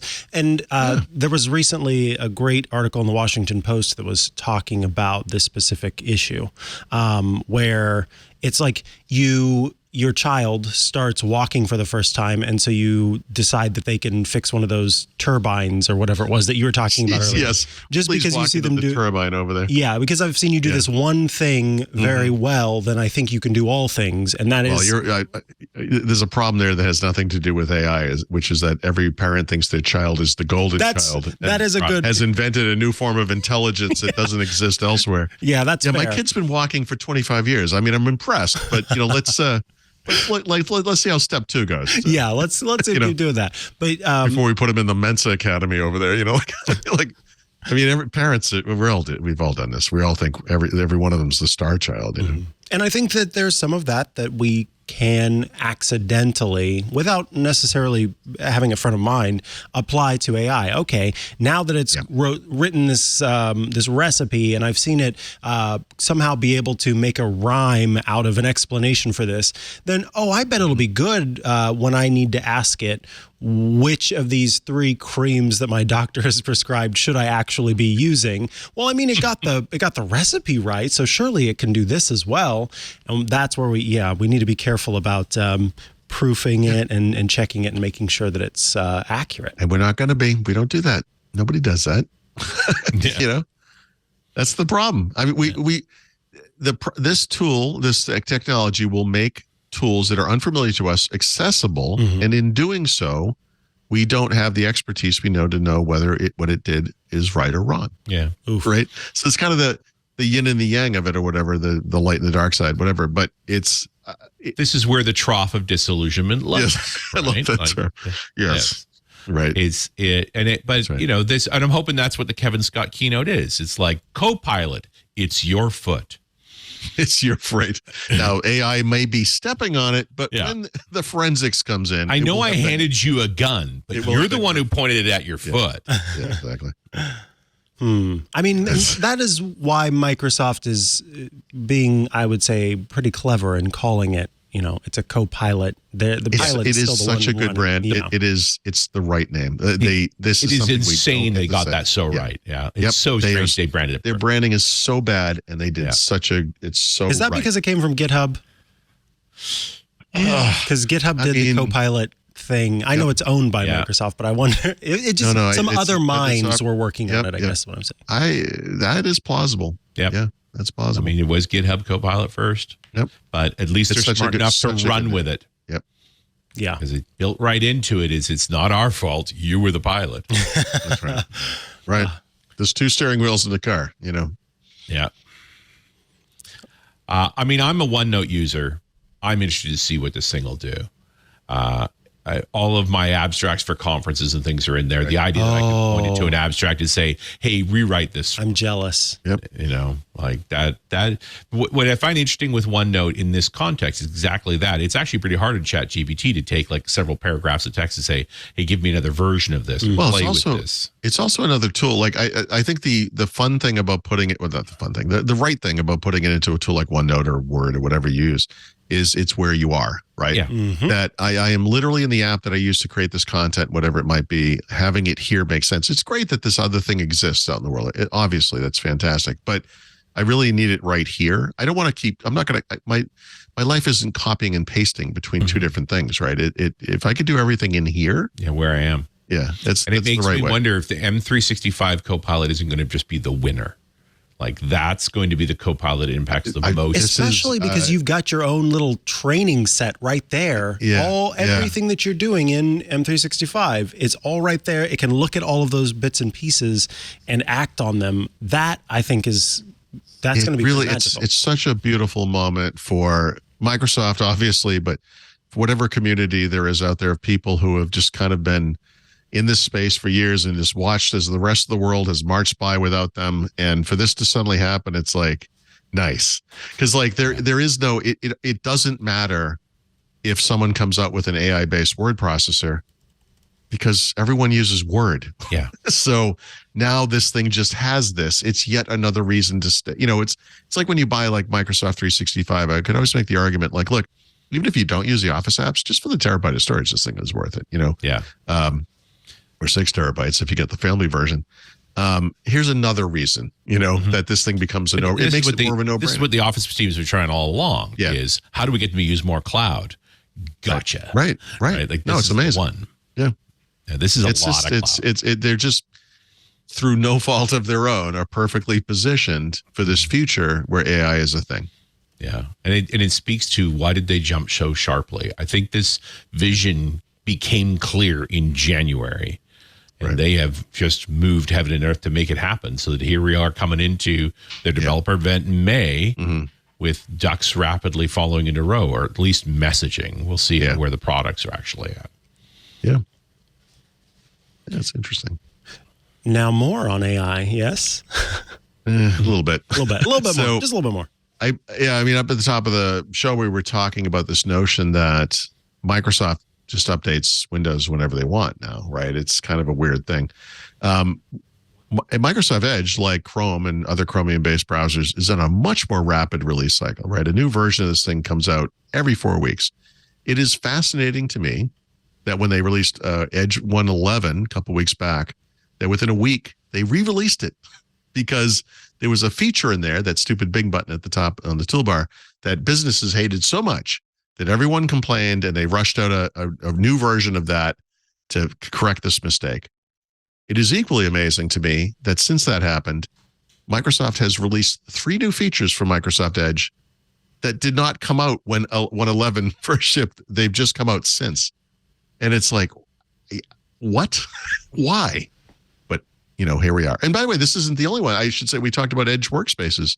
That's another one. It's in preview, but, you know, features are just kind of like popping up all over the place all of a sudden. So there are 3 new features that came out. One of them is AI based. So if you're familiar with the Bing AI stuff, the Bing chatbot, you may know that sometime, I don't know, back in March, probably, whenever it was, that they added, actually, it might have been more recent than that, whenever they did it, they added the ability to generate images identical to OpenAI DALL-E, right? Which is something I've used for a lot of stuff. So you could go to bing.com and you could say, make me an image that looks like an oil painting, however you want to say it. So you can do that. There is a sidebar feature in Microsoft Edge, which I find excruciatingly painful. However, they are starting to add a lot of interesting new features to it. And one of them is this integration with the Bing AI stuff. And now with this, what they call Bing Image Creator, which is that feature, the DALL-E based thing that's now available directly in Microsoft Edge as well. I mean, obviously it's going to the cloud to make it happen, but you can do it right in the browser, which is kind of interesting. There were two other features, drag and drop image editing in the browser, which is like, okay, I guess. If you're familiar with the Photos app on Windows 11, you will immediately recognize these tools. It is, I'm not saying 100% identical, but it is pretty damn identical. So you drag an image into the browser and an editor comes up if you want. One of the choices is edit, and it has all of the, the filters, the adjustments, the cropping. It looks exactly like the Photos app. You can share, the edited images, save them, etc. And then what is the other one? There is drag and drop. Drag and drop. This is the sidebar feature, so you can drop images into the browser. So from a web page, so you literally click on an image, drag it over, drop it into the folder. This is sort of like collections, which is another feature that, maybe should or should not exist. I noticed because I used this feature that it created a folder up in OneDrive, which I do not appreciate. I have since deleted it, but let me go look, because I think if you go into your pictures, I think it's pictures, you'll see something called, I think it's called Edge Drop or Edge Drop Images or something like that. And I think the reason it's there is so it can save those images in your OneDrive, and then when you go to a different computer with Edge, it will just pop up in that sidebar thing. It's kind of like you could use it to share an image with yourself, if that makes sense. Rather than emailing it, you drop it into Edge, and then on your other computer or in your phone probably eventually, you open it there, and there it is, that kind of thing. So I don't know. I guess it's April. We're adding stuff. I don't know what's happening here. This is just stuff is happening. So we're adding features to Edge now because, of course, we are. Well, I mean, you've got to have some reason to pop up in that sidebar. And look what we've done. Look what we've added. I don't like the sidebar, but yeah. No. Well, yeah. At least they've stopped popping it open on every instance of the browser at the same time. Like sure. That seems to be progress. I just like to turn stuff off. I prefer my browser to be kind of minimalist. Yeah. I try to turn off as much stuff as I can. Get everything out of my way because I want the window to be. Yeah, I'm not here for this. Yeah. I'm there for this. All of this. Yeah. Which reminds me of last week with the weird double pane situation. Right. Well, I mean, if you're going to do double, why not just do three? Where does it end? Where do the panes end? It's How do you think about painful. a 4-pane view? Oh, God. What can you even fit on the screen? Right. I don't know. It could be all like phone-sized things. I will say I did just use the image generator to make the Windows Insider sandwich. Oh, nice. So I'll be sharing that in the Discord for folks. That. It's beautiful. Yeah. I would maybe the little bits around it that look like confetti. Yeah, sparkles. Those are a little alarming. Yeah, those are the jimmies or something. The garnish that that it said it wanted. I don't want to get a little Windows flag stuck in my teeth. I can't stand that. I hate it when that happens. Oh boy. I remember getting, I think it was Crystal Reports, sent me like the reviewer's copy of Crystal 5.0. That's how long ago we're talking. Yeah. And so they and it had a helium balloon in it, and a bag of glitter that was like 50. Yep. And when I opened the bag, the thing basically exploded. It went. I mean, I found those 5.0s in the carpet. Yeah. For years. No, it's like when you have a real Christmas tree and you find the needles from like 2 years ago stuck under a grate or something. Still going. One of my sisters is, she means well, but she did something similar for like my birthday where I got a card and I opened it up and it exploded glitter everywhere. Oh no. And it's like, Cheryl, are you kidding me? Like seriously, I literally called her and she's like, hello. And I'm like, what the hell is wrong? She's like, is this Paul? And I'm like, seriously. Like, yeah. That is what's amazing about that is I would never get that for you. Right. That's what I mean. She means well, but I'm not I'm not a 5-year-old girl, and B, don't send that in the mail. Yeah. Like what do you think's gonna happen? It all collects in the bottom. It's not like what do you think was I I don't know. Like I said, she meant well, but Hey, it's memorable. yeah, I'll never forget it. That's for sure. That's because the glitter's still around in different places. It's moved with you somehow. Yep. The glitter never goes. All right. And then up next, we've got the quick access toolbar that just won't leave us. This is almost my favorite topic in this entire show. And I don't want to beat this one to death, but I'll just say, just as a mini history lesson. If you go back to Office 2007 is when they introduced the ribbon UI, right? Still controversial today, by the way. There's still people today who complain to me, literally, not every day, but literally all the time about the ribbon. And the idea behind the ribbon is a good one. We've run out of space for toolbars and menus for all of the commands that are built into Office, right?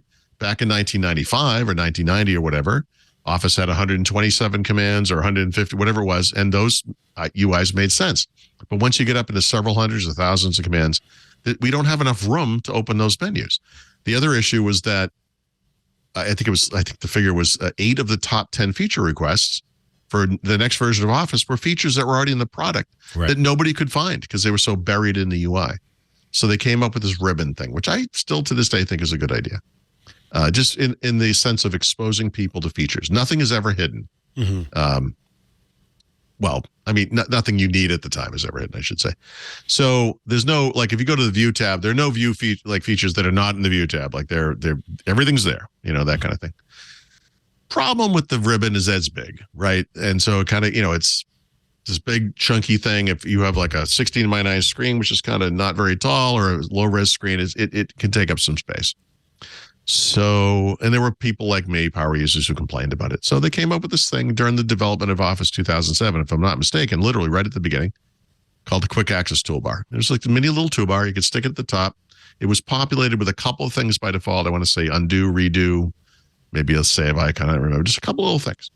And the idea was you can minimize the ribbon so it goes away, frees up all that space, but there's a couple of commands. And if you really like it, you could fill that thing with commands. You could put all kinds of stuff up there. If you use certain commands all the time, they could put them in the quick access toolbar. Nice. Anyway, flash forward many years, the ribbon has evolved in many ways. They've came up with this idea called the simplified ribbon, which one might call a toolbar. Okay, fine. Whatever. And then in the most recent version of Office now, we have this notion of personalized toolbar. So you can minimize the ribbon and use Office for a little while, and then it will say, hey, we can make you a personalized toolbar based on the commands we know that you use all the time. I've done this many times. It's always exactly the same commands. I'm not even sure it's doing anything, but whatever. Pops up a little toolbar. You're like, nice. But since they started getting rid of the ribbon, not really getting rid of it, but giving you ways to get it out of the way, Microsoft sometime last year said, maybe we should just hide the quick access toolbar. Like no one really uses it that much. It's not really necessary anymore. And oh my God, did people complain? So now they're bringing it back, baby. It never really went away. You could always enable it if you wanted, but now it's on by default again. And they've added back a bunch of commands that they took away. And basically, this is like, what is it? So we're talking 15 years of UI back and forth, and we still haven't figured this thing out. They're like, we just give up. We've tried our best to create a good UI. You all hate everything we do. Here's your stupid little quick access toolbar. Just use that. You know what you can't put on the quick access toolbar? The one I use all the time, paste as text. Yes. Because if you paste in the title of another link for me, I will stab you. So freaking link. All right. So because I use Word so extensively, the one thing I've learned to do, and it's one of those many, many things that does not sync. You have to do this every time you set up Word on a new computer. Is I go into a setting, settings, advanced settings. I paste as text by default when whatever's coming in, if it's from another application, always text. It doesn't work for Outlook, and it doesn't work for OneNote. It's different because they probably use some version of the Word. Because it's different, right? And it's like, why would you have a common UI? Who would do that? Nobody does that. So by the way, that's another example of how Microsoft addresses. So in other words, they've created a problem. And so what happened, I'm going to bring this up just to kind of see what happens. Yeah. So when you paste anything into Word or any of these other applications, a paste options thing comes up, right? And you click on it, and then depending on what you pasted, you'll have some number of little icons there. And of course, one of the options is keep text only, right? Right. So if you were like a real, keyboard guy, I think you could do Control T.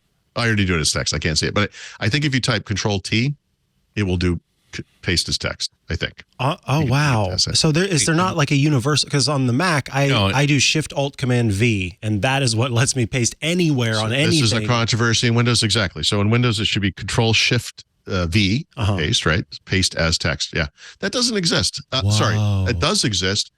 It's not universal, and it doesn't work in Office. And you were not here for this, but sometime in the past month, Microsoft announced they are going to add paste as text to Word. Yeah.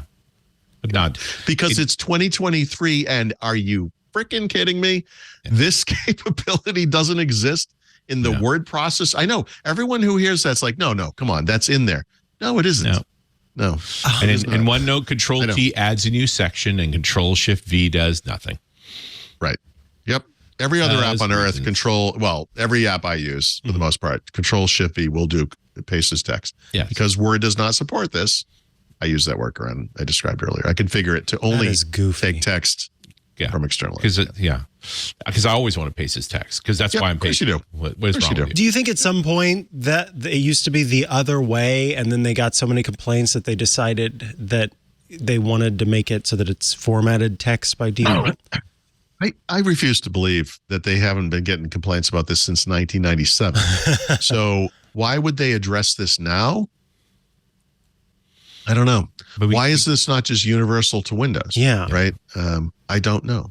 But this is that, 20 years of not having a design language, of not controlling that interface and letting each team do their own thing. Got it. Oh, it's also just let's bring a common sense problem to the team that creates Microsoft Word and say, it's kind of interesting. When I do Control V to paste in something, it doesn't go as text. Maybe there should be a way that does that. And they're like, hey, here's an idea. We're going to invent a platform that creates a UI when you paste, and you can click on it, and then you're going to see a list of icons. And then and you can't tell what any of them are. So you got to mouse over each one so you can see what it says, because there's no text on, despite the fact that I have this huge tiny screen. Yeah. It's ridiculous. You lost me at take my hands off the keyboard. I know. I know. It's, well, you can, I think it's Control T that does it, but I never. But you wouldn't know that off the bat. I configured for text. So I only paste as text. So I've worked around this problem, but I believe you can do it with a keyboard, but you have to figure it out. Oh boy. Yep. And you're wondering, people wonder, like, Paul, why are you an insane person? And I said, well, it's because of stuff like this. It's all these little cuts, right? Yeah. What is that? Right. It's just been it's like a woodpecker on the side of your head, like every day, like, So, but when that gets annoying. I think, Richard, you've done for me a service now in the understanding of how, because, I try to be very open-minded and understand that different companies work differently. But when I think about, Apple and how, yes, there are individual teams, but there does seem to be an overall sort of, this is the way that things go because you've got the head of software. When I understand now, I keep pointing to the right. When I understand now what you're saying about all of these teams sort of getting to be their own individual guiding light, and how they all sort of did their own way of setting things, this starts to make a little more sense. I don't think it's great that it's that way, but at least I can understand it a little more. There used to be a hierarchy and kind of an understanding, and maybe it was implicit, but back in the day, like 20, 25 years ago, Microsoft Office would come out with some UI innovation, I'll call it, for lack of a new UI. Mm-hmm. When Windows had toolbars, Office had command bars, that kind of thing. And the idea was always that thing will become available to third-party developers and will become part of Windows. And it would happen sporadically, but it wasn't always that clean. The Ribbon UI, for example, is something that was eventually made available to third-party developers through Microsoft's developer, toolkits of the day, like the Windows Presentation Foundation and so forth. You could do it. You couldn't really make it look exactly like Office, right? That was always a little bit off. And it didn't always happen. And in some cases, Office just kind of went off and did its own thing. Like we're saying, like Control V is a great example. Like how something that basic has remained that wrong for so long is hard to explain. It's impossible to explain. They're just their own little fiefdoms, you know? There's a famous graphic by Bonkers World, the Bonkers World organizational chart. It's years and years and years old, but it's incredibly correct because it shows the Apple diagram as literally hubbed around a center point, Right. which was Jobs. And the Microsoft one is a set of fiefdoms all with guns pointing at each other. Oh, no. Yeah. Right. Classic. Yeah. And it's just like It will absolutely come up in the Discord. I'm sure someone will. Yeah, someone has found it already. Bonkers World organizational charts. And listen, it's not true today. You know, Satya really has attacked that element. This was very much Bombers Microsoft became like this. It didn't happen under Gates because Gates was always the most technical guy in the room, and he reviewed every product and he broke up those fiefdoms. Well, you could say you will do this. Yeah, you will do this, and they will do it. Thing. Yeah, you will do this. Yeah. And to Satya's credit, part of Satya taking over as CEO was that Bill is back. He's not the face of Microsoft in any way, but he's back to doing product reviews. And because he has this magic power where he says, hey, these three teams are actually all working on this one thing in common. And each of you will donate 2 people to a sub team and you will all use what they make. And so they sort of undo these problems under the hood rather than ship 3 of the same flipping product.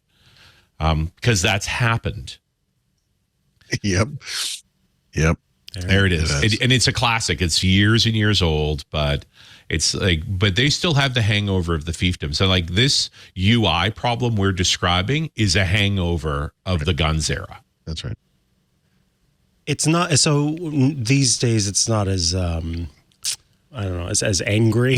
It's not as Yeah, you know, antagonistic. it's Satya's one Microsoft, right? Like they and pretty heavily enforced. It has good days and bad days, without a doubt. I feel like this used to be based on how popular, how much money a division made. You know, when Windows was the center of everything, you know, those guys didn't give a crap what anyone else said. Yeah. You know, and there was a time when Office was the biggest business at Microsoft by far.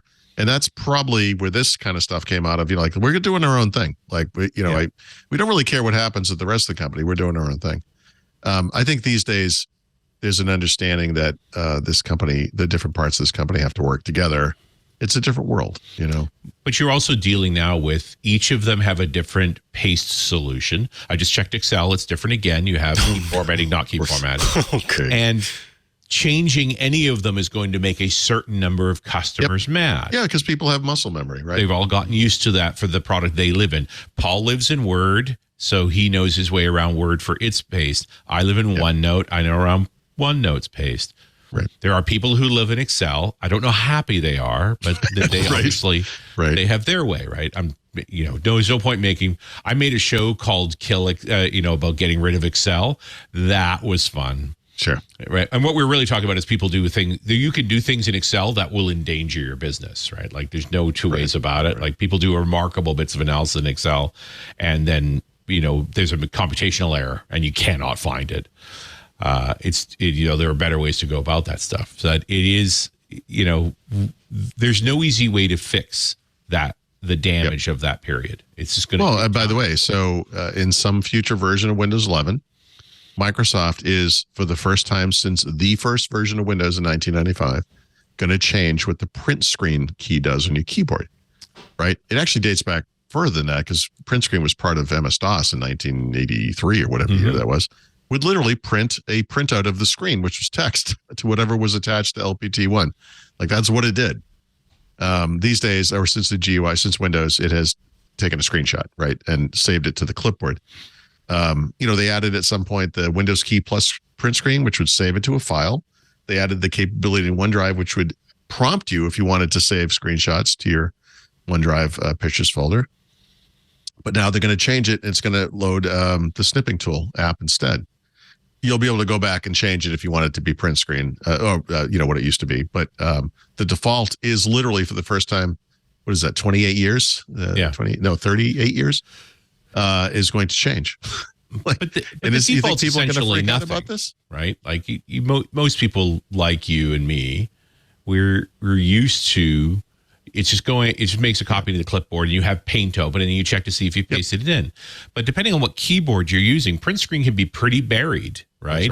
I have to have this function key on and hit Alt this, and so you don't even know if you hit it. At least when you have an app assigned to it, you know you hit it because the app pops up. So I just wrote about this for the book. I will say it is interesting to me, God bless you, that I thought I had it muted. Sorry. You did. I'm sorry. I can see you when they. Sorry, we have a multi-camera view here. Yeah. I don't know why I said that out loud. That's okay. Anyway, so when you do Windows key plus print screen, the screen actually flashes, right? So you get that visual feedback that it did something. I think that's pretty cool. Yeah. That's not a bad solution, I don't like snipping tool. I think it's too much tool for what this is, right? I think we're overthinking this a little bit. But whatever. I don't mind them changing it. I especially if I can just kind of put it back. But people are going to freak out, because muscle memory. Yeah. Reasonable.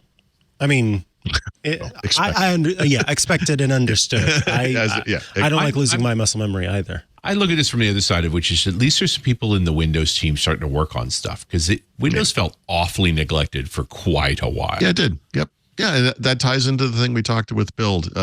One of the many ways that Windows felt neglected is Microsoft's only big developer show would pop up every year and they would talk about Windows. Yeah.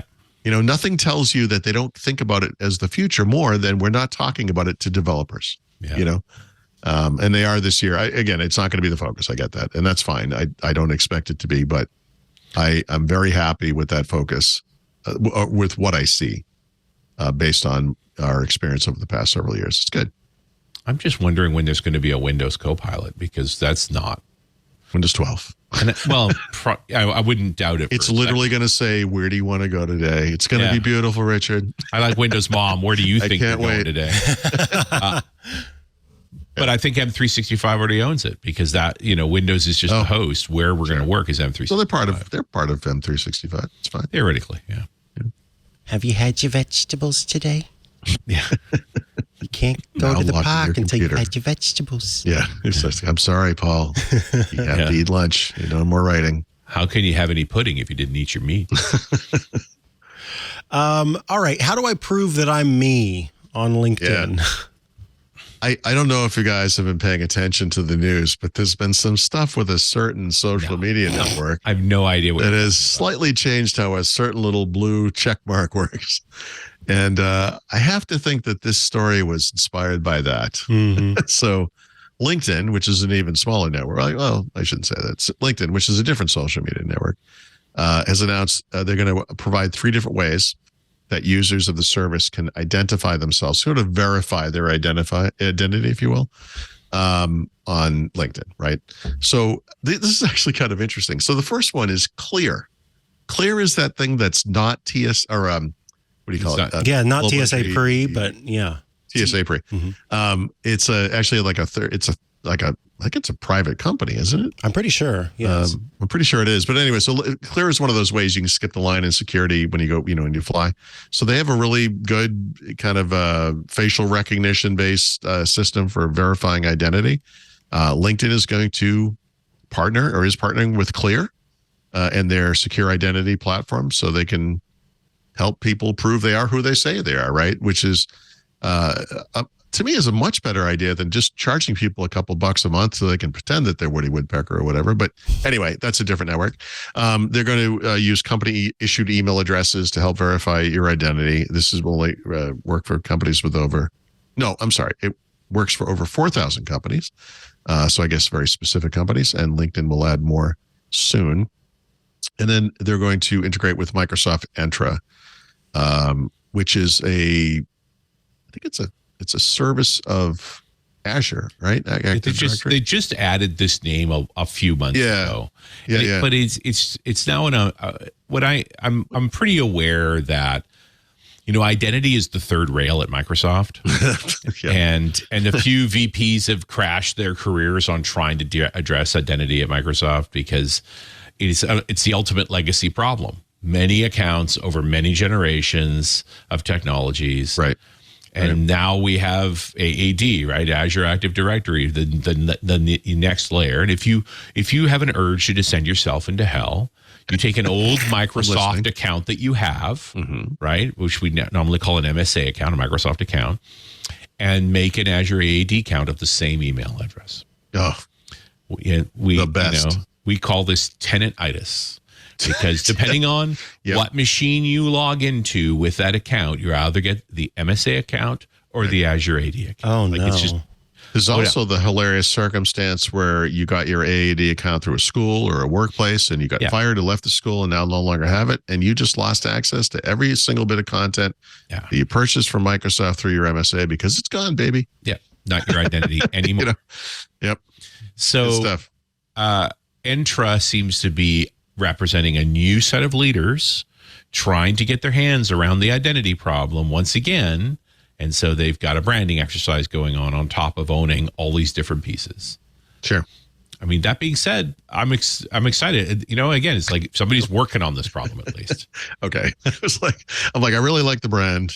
I like that there's a new brand. Anyway, so who's going to destroy their career today? I'll just say LinkedIn is approaching the concept of identity verification in a slightly different way than one of its competitors. Than a couple of its competitors, because Facebook / Meta. I know that. I know they're just copying. It's crazy. Yep. Like, here's a terrible idea. Let's do that too. Let's make you pay to prove you are who you say. Nothing says leadership like copying a horrible idea. But yeah, that's what they're doing. Well, I'll certainly play with it. It's just a question of, is this going to help? I don't know. Yeah, will this mean anything to anyone? I guess if you have a LinkedIn account and someone else has come along and made a LinkedIn account that is you as well, this is a great way to make sure that you are you. And also, I mean, honestly, the notion of verifying yourself in a professional service like this is a very good one. This is where you almost want it more than in other places. And I never saw a reason to get like a blue badge on Twitter, but you want to make sure you're you on this thing, and you certainly want to do it to make sure that no one else is you. That'd be the best reason to do it. Yeah, and I was just thinking about a company, a recruiter from a company reaches out. You want to make sure that that's a real person from that company and not some random. Yeah, that too. All right. For folks who are on Android, they may soon have access, or do they have now access to the Bing chatbot? It's in beta. Okay. So if you're on the beta version of SwiftKey, which is the Microsoft-owned virtual keyboard for mobile, you can access Bing chatbot functionality from the keyboard, because this has to be everywhere, I guess. Yeah. I don't know. I mean, they've not said about iOS, obviously, right? I mean, well, assuming Apple allows that, I guess. But I mean, obviously they would intend to bring it there.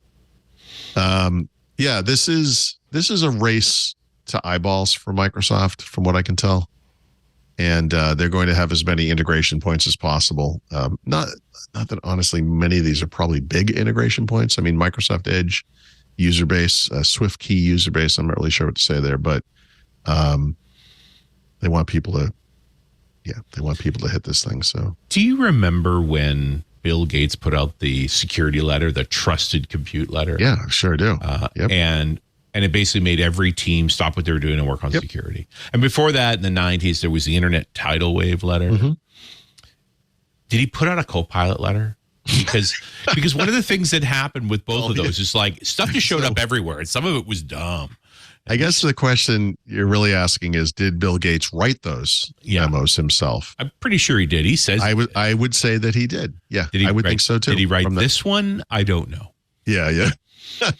But somebody did. Yeah. And somebody, because literally it's like every team needs to say something. The next great quarter. Corporate memo will not be written on SwiftKey is going to be my guess. I could be wrong. I mean, hey, you're building bits and pieces for Android in Microsoft, and this letter comes across your desk. Like, what do you do? It's like, oh, I know. Yep.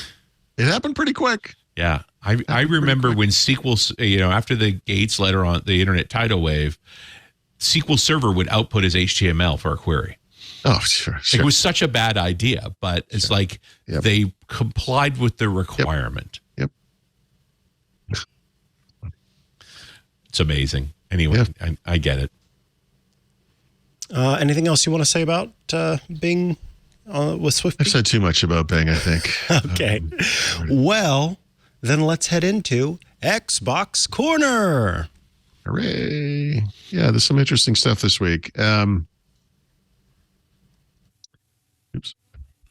So not everyone. Most people have probably heard of Xbox Game Pass, which is the service on the console where you can you can you basically subscribe and have access to a collection of over 100 game titles that you actually download and install, right? You don't actually stream them. But there's also Xbox Game Pass Ultimate, which provides you that capability plus the ability to stream some number of games. Less well known, perhaps, is something called PC Game Pass, which, as its name suggests, is the PC version of this. It's actually a really good service. I used it while I was in Mexico in March. It like Xbox Game Pass, it's $9.99 a month. If you get Xbox Game Pass Ultimate, you actually get Xbox Game Pass, PC Game Pass, and the game streaming service, Xbox Cloud Gaming. But it has been in preview. Man, I don't know, since last year, maybe longer. I'm not even really sure. So apparently now it has come out of preview. Oh, wow. It's available in an additional 40 markets. So it's basically all over the world. It provides, like I said, $9.99 a month. I don't know the exact number of games that are available. I'm going to guess that it's not as well. No, I'm not going to guess. It's definitely not as many as you see on Xbox. But if you have Windows 10 or 11, you can bring up the Xbox app. That app has a couple of different primary functions, but one of them is as a front end to this service. And this is where you can go and see what's available through your subscription, download them to your computer, install them, and then, play them. So it's actually a very good service. So, and there are games there you want to play, is what you're telling me. Yeah. And if you,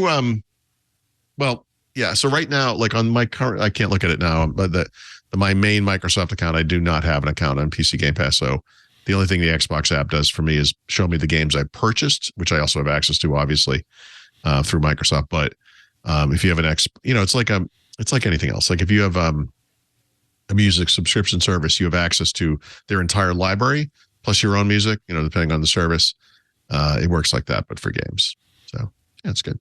Well, they put Bethesda's Starfield in the list, which there you go. That's a game that's been in the making for a decade plus. Yeah. So everybody's going to pay attention to that game. Actually, I should say, let me just bring it up here. Actually, the default view is Game Pass. So you can the Xbox app in this case actually works a little bit like an ad because you can see what games are available through Game Pass, right? So you can just kind of browse the list and see if there's anything good in there. But it's like all the, the Halo stuff's all in there. Age of Empires, Gears of War games are all in there. There's a lot of stuff. It's good. Yeah. But it's always the marquee title. Like, is that going to be part of that? Or they often sell those separately? Yeah. As soon as when they get Activision Blizzard and the Call of Duty stuff is in there. It's never going to happen. Now the truth comes out. I knew you were sitting on the fence, you bastard. Anyway, so everybody wants Bobby Kotick gone. It's going to happen. Exactly. It'll be it's interesting to think about what that period will look like. Like, how do you tell that Bethesda is owned by Microsoft right now, other than the fact that the brand new Starfield title will show up in Game Pass? Like, that's I was going to say it's because the Castle Wolfenstein games are all and id games are all available in Game Pass is how I can tell. But okay, yeah, to the average consumer, there's no way. Yeah, I honestly, make any difference. Yeah, they're going to treat this thing like they treat LinkedIn or GitHub, actually, or Mojang or whatever. Yeah, it's owned by Microsoft, but Bethesda and so forth. I mean, you're not going to see a big. Yeah, it seems not going to be a hands Microsoft off. logo. Yeah, certainly for the first year or two. I mean, although I have to say, if I was Microsoft and I'm just bitter enough to want to do something like this, I would make sure that every PlayStation game that comes out from Activision has an Xbox logo on it, just to mess with those guys. Just to mess with those guys. That's how my brain works. But that won't make anybody angry. I am a bitter, bitter man. Okay. So Microsoft today started rolling out the Xbox April update. There's some redesigned search stuff going on. But the big thing to me is this, in this part of the world, kind of controversial power options thing they've been screwing with for a while. And I have to say, I think they found a good compromise. So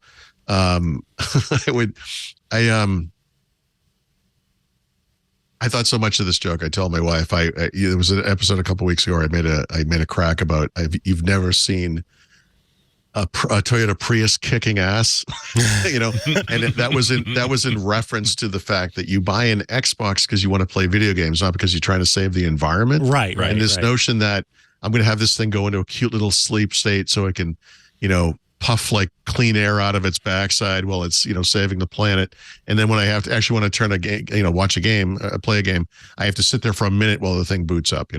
And this is the direction a lot of Microsoft's going in. They're really pushing the energy efficiency stuff. So obviously whatever they do, it will be an option, right? It's if you don't want that, if you want full-blown power instant on, you'll always have that option. That's fine.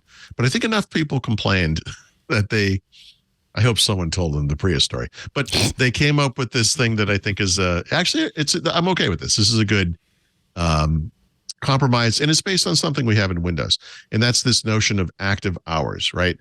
That you're probably not going to, well, you might. I probably am not. I am absolutely not going to be playing video games between the hours of, say, 10 p.m. and, 5 p.m., but whatever. Let's just say 10 p.m. and 6 a.m. or something like that. So there's no reason that this console can't go to sleep. I mean, can't just turn off right during those hours. However, and then save energy, all that kind of stuff. And then during the hours I actually do want to play games, have the thing be in a less time-consuming sleep state, right? Well, there you go. Quick, so you want instant on when you want to play. That's right. The only thing you got to add to that mix is, and do your bloody updates outside of the side of the window when I want to play. I said that. So yeah, you're right. So one of the it's not an Achilles heel, but one of the little minor problems with the Xbox that I've experienced is because I leave it on instant on, right? So this thing should be downloading updates, installing things in the background all the time. Yes. Many times I've gone to start a game like Call of Duty or whatever, and it's like, yeah, hold on, you can install an update. Come back in 45 minutes. What have you been doing? Yeah. To me, it should be doing that. But if you set this makes something up, you set your active hours of some 12-hour window from 9 to 9, it's highly unlikely at 9:01 a.m. I'm going to be playing a video game. That's the time to download those things, right? Yeah. Do it then. It's fine.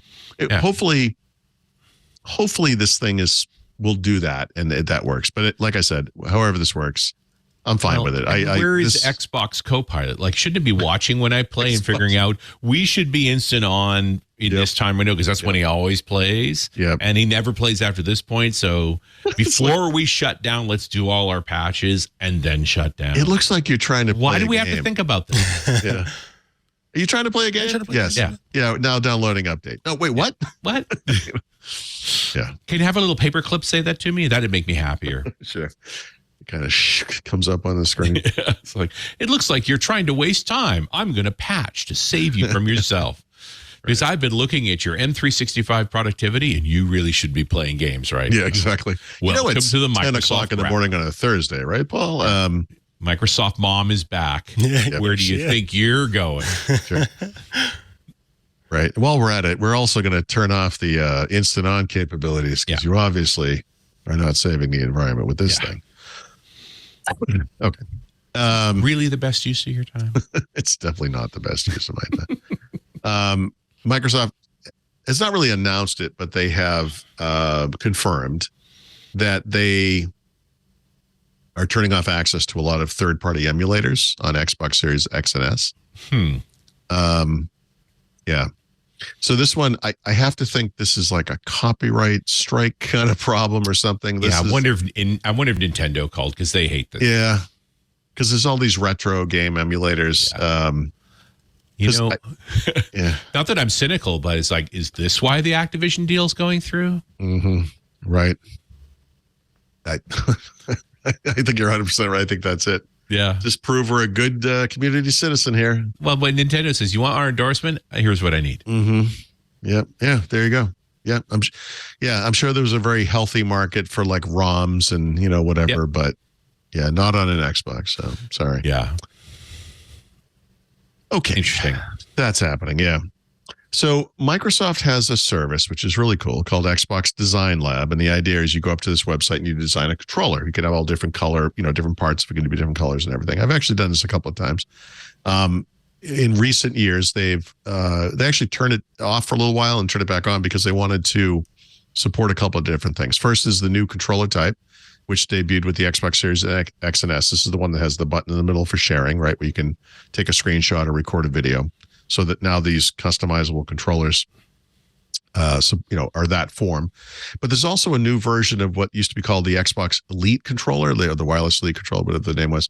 So the Xbox Elite Series 2 is a kind of a middle ground controller. So, the normal controller is $69. The Elite, the full blown Elite was like, I want to say $300, I think, $250, something like that. It's a lot for controller. And this version is the Elite Series 2 is $150, right? Starting, I don't know, a couple months ago, they opened up the service so you could custom design your own Elite Series 2 controller. And now, as of this week, they have a bunch of new color schemes and accent colors and so forth. And they also have a bunch of accessory packs, so you can just buy the little bits that you want. So if you want just like thumbsticks or D-pads or triggers, or you just want that stuff but not a new controller, you can actually customize those as well, which is kind of cool. So it's just kind of a neat way to get the ultimate, version of the controller you like, customized to your needs. Some of these colors look like you could land aircraft with them. I know. I actually a little gaudy. I think they're pretty cool. Yeah, I do too.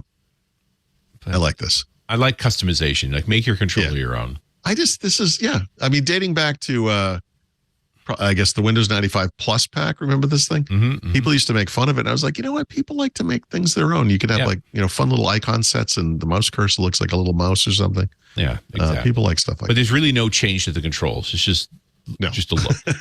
Well, no, not to the base controller. Like the Elite Series 2 controller supports two different styles of D-pads, for example. Mm-hmm. There's the one that looks like a radar dish, and then you have the one that's like the four prongs, and these support both. So if you get a customized version of that, you'll have that color scheme in both styles. But no, there's no change in controls. Yeah. Nice. All right. And then, exciting news, Microsoft has hammered out another 10-year cloud damning deal with a company not named Sony. And I know what you're thinking. We've run out of those companies, but we haven't. So, there's a company in, it's a carrier actually in the UK called EE, which I will pronounce E. And eventually they're going to have individualized partnerships with me and Richard and Micah and everyone else. I don't know. Like, basically everything on the planet that is not Sony has agreed to partner with Microsoft for 10 years on cloud gaming. Whatever. Okay. But the interesting thing about this maybe is that this sort of hints at the fact that there will be cloud gaming of PC games, right? So if you follow Xbox Cloud Gaming, which is that feature of Xbox Game Pass Ultimate, those games are Xbox console games, right? Up in the cloud. In fact, I think they're all Xbox Series X games right now, or they're running on Xbox Series X. This specifically says a commitment to cloud gaming to bring PC games built by Activision Blizzard following the acquisition and Xbox to EE customers, which suggests that if this acquisition goes through, Microsoft is going to be bringing PC class games to cloud streaming as well. Interesting. So, interesting. Yeah. I support it. All right. And now all more evidence that bits and pieces are being cleaned up at the end of the Activision deal here. Yeah. Some tit for tat and stuff going on. Up next, it's time for the back of the book, but I do want to take a quick little moment to remind everybody out there about a little thing called Club TWiT at twit.tv/clubtwit. When you head there, you will learn about our club, where for starting at $7 a month or $84 a year, you too can join the club. And when you do, you get lots of great stuff. First, you get access to every single TWiT show with no ads. It's just the content because you, in effect, are the sponsor of the show. You are supporting us directly, and so you get to have all of those shows with no ads. And then you also get access to several other things, including the TWiT Plus bonus feed that has extra content you won't find anywhere else. It's behind the scenes, before the show, after the show. Special club events will also get posted there from time to time. And access to the members-only Discord server, which is where you can go to, at least for this show, get the show notes for the show early. You also, in some cases, get to see images like the ones I generated earlier of a sandwich. Though that might end up making its way, but to, get early access to that fun stuff. It's also a place where you can go to chat with your fellow Club TWiT members and also those of us here at TWiT. One of my co-hosts, Rosemary Orchard of iOS Today, is an incredibly active member of the club, regularly responding with answering questions, all sorts of fun stuff. And along with all of that, you also are going to get to check out some great shows. There's the Untitled Linux Show, which is, as you might guess, a show all about Linux. You also can watch Hands on Mac, which is my short format show that's all about tips and tricks related to Apple devices. And the Home Theater Geeks is what it's called. Home Theater Geeks, which recently relaunched with Scott Wilkinson. So if you've got home theater stuff, you can check that out. And then for those of you who watch Windows Weekly, I know the one you really want to see is Hands on Windows with Paul Thurrott, where Paul provides some great tips and tricks and all sorts of fun stuff. I hear you'll be looking at the registry sometime soon too. So digging into all that fun stuff as part of Club TWiT. And honestly, we continue to make the club more and more valuable as time goes on. So you want to hop on now, join the club, twit.tv/clubtwit. And thank you to all of you supporters out there for helping us continue on with our shows. We do appreciate you. All right, back from that little break, and it's time to go to the back of the book with the tip of the week first. Yeah, so I think in my little space of the world, I'm semi-unique in that I talk about developer topics a lot. I feel very strongly that people should learn how to write software code, right? And I think it's the best way to understand a platform is to write apps to that platform and so forth. But it can be daunting to get started with something like this, especially if you're not a child, right? I think kids fall into this kind of naturally. But among the many ways that you can learn to write software code, the Raspberry Pi Foundation has released a beta version of a web-based software code editor for kids. It's at editor.raspberrypi.org. And the fun thing about it is you don't have to be a kid, right? It works everywhere. You don't need a Raspberry Pi. It's just a website, so anyone with a browser can access it. You can save your coding projects up to their cloud, right? That they offer you if you sign in. And right now it's just Python, which isn't super interesting, but they're going to add support for web development languages like HTML and CSS and JavaScript. And they have a free course called Intro to Python, which the first two projects are available now. And I'm hoping they'll do like an intro to web development or intro to web apps, whatever, in the future as well. But kind of an interesting little project. And, probably not a bad way to, get a kind of a nice simplified path forward for learning this kind of stuff. So this is kind of good to know about. That's awesome, actually. Yeah, it's kind of cool. It is a bit challenging to buy a Raspberry Pi right now. Yes, which is not the only reason it's not only available on Raspberry Pi, but it's notable that this is not a native app, right? That runs under whatever the Raspberry Pi OS is called, their version of Linux. But yeah, it's a web app. So yeah, maybe we could use AI to figure that one out. Where can I buy a Raspberry Pi? Yeah, there's literally websites for it for certain form factors like CM4 or something like that. Some of the more basic Raspberry Pis are around, but and they what's that guy's name? Who's the guy who runs Raspberry Pi? Evan, what's his name? There's a few of them. One of the Canadian shops has an Eben Upton. Yeah. So back in December, he was talking about the issues with supply and all that stuff, and basically confirmed that we're not going to see a Raspberry Pi 5 until 2024, and that the goal this year is just to kind of get caught up, right? Yeah, get the pipeline filled back in again. Yeah. But it just got hit. Because they have that cool little Commodore 64 looking thing that's like a Raspberry Pi with the keyboard built on top of it, But you're getting to the point, which is the current generation of like single-digit price socks, the chip that's about the size of your thumbnail. Yep. They are Pentium class machines now. I know, it's crazy, right? Like they're the real thing that computers. Bugs me, from the people of my generation, Rich's generation, we grew up with Commodore 64s and Ataris, and BASIC was built in, and you could learn how to program on these things. In fact, it was kind of the only thing you could do unless you bought something else for it. I mean, It was just built in. It was the capability. I think that Microsoft did something really special in the 1990s with Visual Basic, and that could have served as it probably did at the time, serve for students of that era as the introduction, the kind of soft landing into software development. I feel like Raspberry Pi can solve or serve that part of the market. Python, I'm not sure. It's sad to me that we don't have a VB type product. I mean, there are languages out there. Like I think of Scratch as a great place for students to learn to program on PCs. It's just the thing that's cool about a Pi is it's not in the web. That it is hardware you can use. And when you start learning a little bit about the shields, the various parts, is like first you make an LED blink. Well, it literally brings back that enthusiast element to it, right? It's not so much about going to a store and buying software for this thing as it is about putting it together and figuring out how the thing works, But it's real easy now to get into physical stuff, right? To make a little robot. You can attach pies to little wheel sets, and like all of that is way more feasible than when we were younger. Oh my God, for sure. You could do little weather vane type things or the barometers and all that kind of stuff. It's really, all sorts of stuff. So there's the basic programming element, and making those more approachable is great. We don't have to program in low-level languages anymore because we have enough horsepower to be able to afford to be a little less efficient with the infrastructure. So, but I think because every kid now has a phone and is surrounded by screens and technology, the only way you make programming interesting is to make it more physical. Is to introduce that element of move something, beep something, blink something.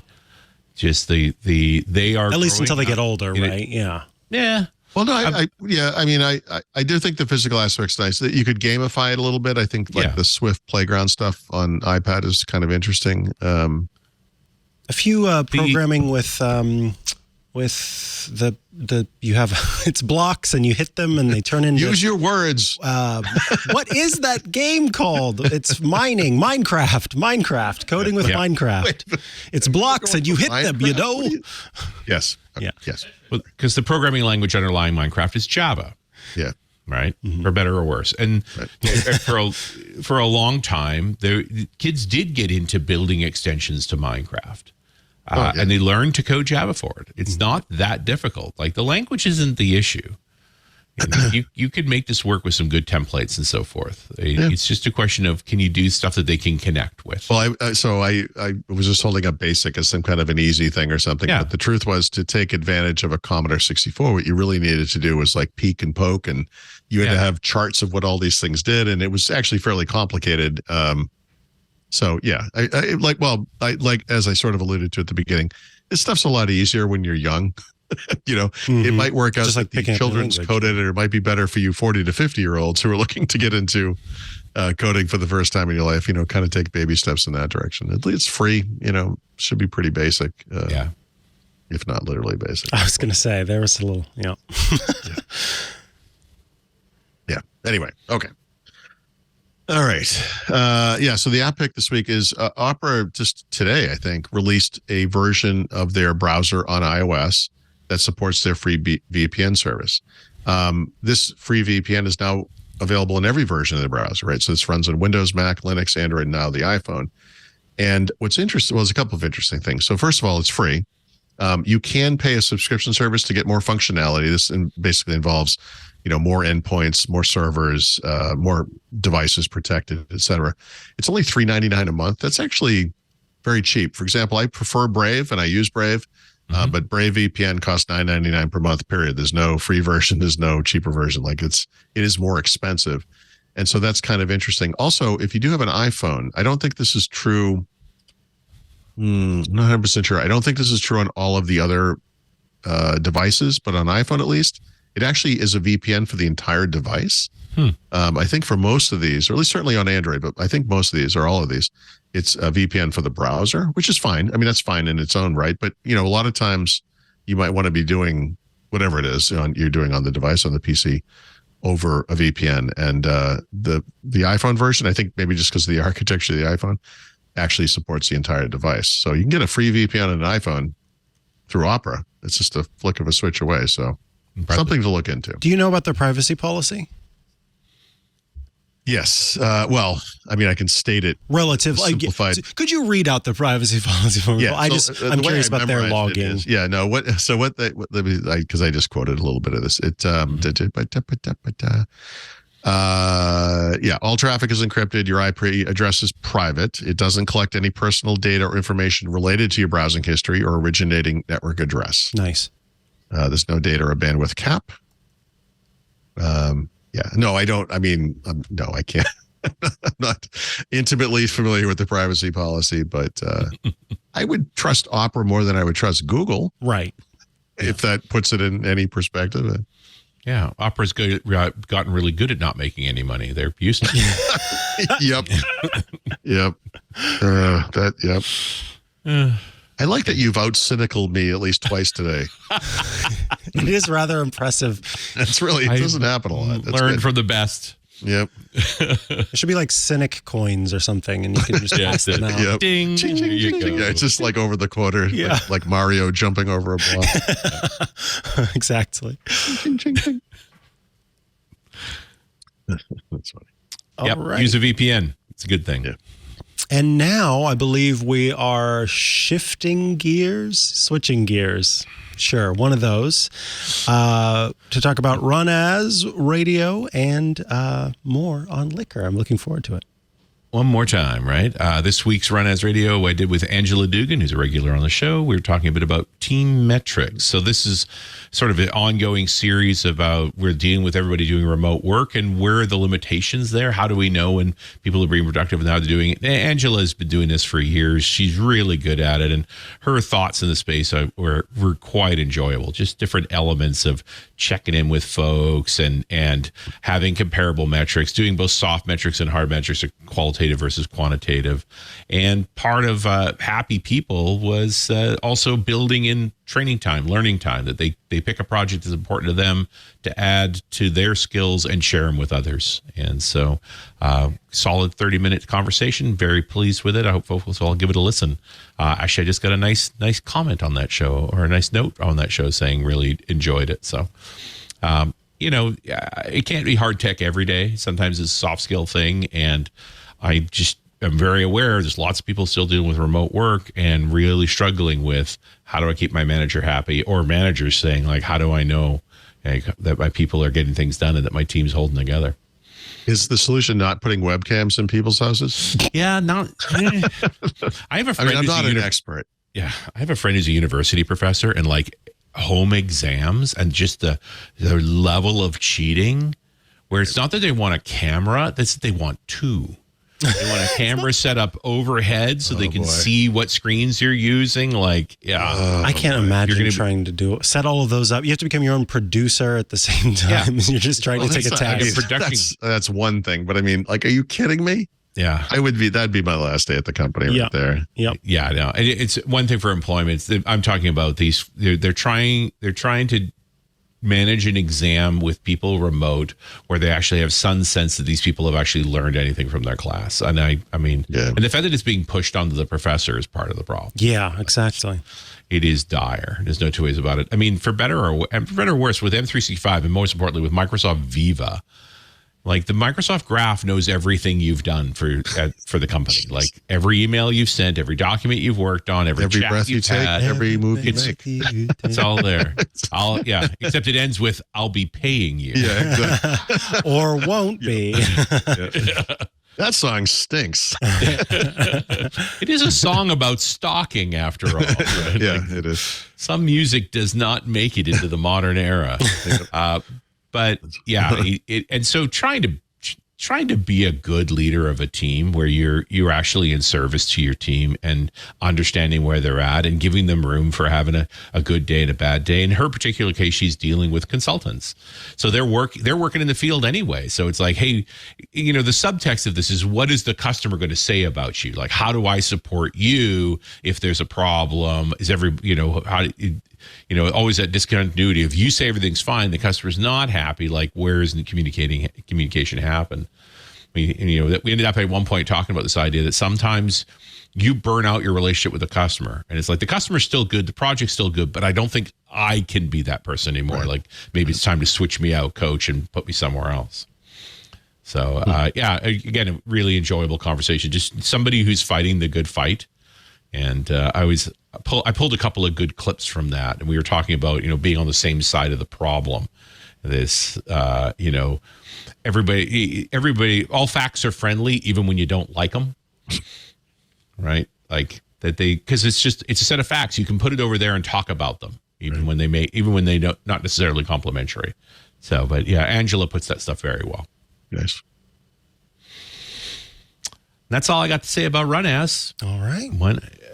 We just passed year 16 this week. Oh, congratulations. 16 years ago, published the first episode of Run As Radio. Wow. Yeah, because starting a podcast for Microsoft sysadmins just after Vista shipped seemed like a good idea. Well, it recovered nicely a few years later. It's been okay. And it's nice to be, I see folks like in the sysadmin and alias at Reddit saying nice things about the show. Like, on Run As they said, or like, this is the thing I count on. So that is cool. That's how it's a good day. It is. It's a good show. Yeah. Thanks. I've certainly been persistent. It's every week since April 11th, 2000. Well, so I've said this many times. I started saying this about blogs, and now I say it about podcasts, which is anyone can start one. Yeah. The trick is to keep doing keep going. Mm-hmm. How long have you been doing .NET Rocks? Since like 2002? Carl started in 2002. I came on board in 2005. So I'm the new guy. The new guy. You like the new guitarist in Def Leppard? That's it. But we just recorded episode 1874. Holy moly. Love it. There you go. It's incredible. Yeah. Now, somewhere along the line, somehow I made 3,000 podcasts. I don't know what to do. Yeah. It was an accident. Oops. Sure. Oops. Yep. All right. Let's go into the brown liquor pick and the rest of the story. We are at the end of the story, Mika. You get to be part of this, which is, we've gone through growing barley, malting it, grinding it, washing it to extract its sugars, fermenting it, distilling it in multiple stages. Then we put it into barrels. We are in the stage we call finishing, which begs this question. You've put this clear solvent, this alcohol, into these oak barrels. When is it ready? Right. It's not an obvious question. Like, what is ready? Now, according to the rules for Scottish whiskey, it must be barley. Barley and water are the only ingredients, and it has to have been placed in an oak cask for a minimum of 3 years before you can call it Scottish whiskey. Now, you'll never find a 3-year-old Scottish whiskey because they're really not that good. I think the youngest I've ever seen, the smallest number I've ever seen on a bottle, and that bottle is always the youngest thing that's in the bottle. There's often older things than that in the bottle, is an 8. There's a few 8s out there. You'll occasionally see a 10, like Ardbeg makes a 10. 12 is far more common, right? But then it's a long time to be in barrels. They're not always the same barrels. They may move them around a bit. But there is this question of when is a barrel ready? And when I had a chance to go walking through barrel rooms with master distillers, and you ask them that question, like, when's it ready? And he says, when it tastes good. That's a good answer, The main thing to think is that, and I know we talked about this in the last episode, when we put it in the barrel, we typically put it in at about 63.5% ABV. And it's important to remember that the other 36.5% is primarily water. That's why it's only 63% alcohol. The rest is water, and it's spent time in the barrel pulling some flavors out of the wood, both alcohol solvent flavors and water solvent flavors. And so we lose a certain amount of water and a certain amount of alcohol every year as it sits in a barrel. And there are hundreds and hundreds of barrels in these rick houses and racks and so forth. When I've walked around with a master distiller, they're actually tapping the barrels to see where the liquid level is. Like they know the levels so well, they can see the rate of loss. It'll actually stop and go, that's too low. I bet you that barrel's leaking. And then go all around it and find a little crack somewhere. But you are talking hundreds of barrels, right? I mean, just because you've got a set that's going to be 12 years old soon means you also have a set that are 11 years old and a set that are 10 years old and so on down the line. And it takes hundreds of barrels for production. But let's talk about the simplest form of finishing. Let's talk about a single casking. Now, these are relatively rare. They didn't used to be. They used to be that whiskeys were sold by the cask. There wasn't a bottling process, go back 100 or so years. Bottling kind of came along later. Glass is expensive and it's a complicated process. But back in the day, and this still happens occasionally, and if you've got enough money and you want to spend it on whiskey, you can go to a major distillery and essentially buy a cask. And they'll let you come and visit your cask periodically. Now, these casks are bunged. They have a little thing in the center of them that typically made of silicone, and they'll pop the bung out and they'll thief from the barrel. And this is a normal part of the process every couple of years for a few of the barrels, depending on where they're located. So they'll take a glass tube and they'll put it into the barrel and they'll draw a little whiskey from it and they'll measure the ABV. So they'll check what's the alcohol level. They write this all in chalk on the side of the barrel. So each time it's thiefed, each time the ABV was measured and where it was at, what the approximate level is. They have level checks for them as well. And sometimes the distiller will make notes on flavor. Every barrel is a little bit different. It came from a different tree. It's been used a different number of times. It's been through different weather. All of these factors apply in creating a flavor of whiskey. And sometimes you'll get a nicely rounded barrel. Like it'll just produce a set of flavors that are really great. And that might become a single cask. And when I've talked to master distillers about that, they've talked about tasting several hundred barrels to find one or two worthy of a single casking. And depending on the kind of barrel, that's only going to be a few hundred bottles. A hogshead, the typical bourbon barrel remade for whiskey purposes can produce about 200 bottles. Like if you're talking about, take a typical single casking would be maybe 15 years old. So it went in the barrel at 63.5 and 15 years on now, it tastes great. It's down to maybe 56, 57% alcohol. And so, okay, we're going to pull this from the racks and we're going to send it off to bottling now and pull it from the racks. It's got, several hundred liters of liquid in it. It's heavy. You'll probably need some help. And especially if that's a hogshead. If it's a puncheon, like one of the sherry casks that will hold 600 bottles, you're not moving that. So, but you'll pull it, you'll send it off for bottling on its own. But that's the exception. That's just not a thing that normally happens. And it's a snobby way to drink whiskey, to drink single casks. Like you can do that. Remember, if there's only going to be 200 bottles of this, whiskey's mostly priced by its rarity. And so when there's only 200, you're going to pay a big premium. That's going to be at least a 4-digit number most of the time for that kind of whiskey. There are exceptions, but not usually. Far more common are combining barrels to get to a flavor profile. And this is the modern whiskey way. So for the last 60, 70 years, really Glenfiddich pioneered this technique. They found a way to make a whiskey taste like the whiskey you expect. Like the miracle of a Macallan 12 is that it tastes like Macallan 12 every year. I mean, how? How is that ever possible? They make thousands and thousands of bottles of this. Why does it have a particular taste enough that you will prefer that brand and continue to spend on that whiskey? And this is the talent that master distillers have, is that they know the flavor profile destination they're trying to get to. And remember that when you buy a bottle of Macallan 12, it's only 6% alcohol. So they're tasting it pieces of it at a much higher alcohol level, which is challenging on its own. And then they're also grabbing the elements of those flavors one piece at a time.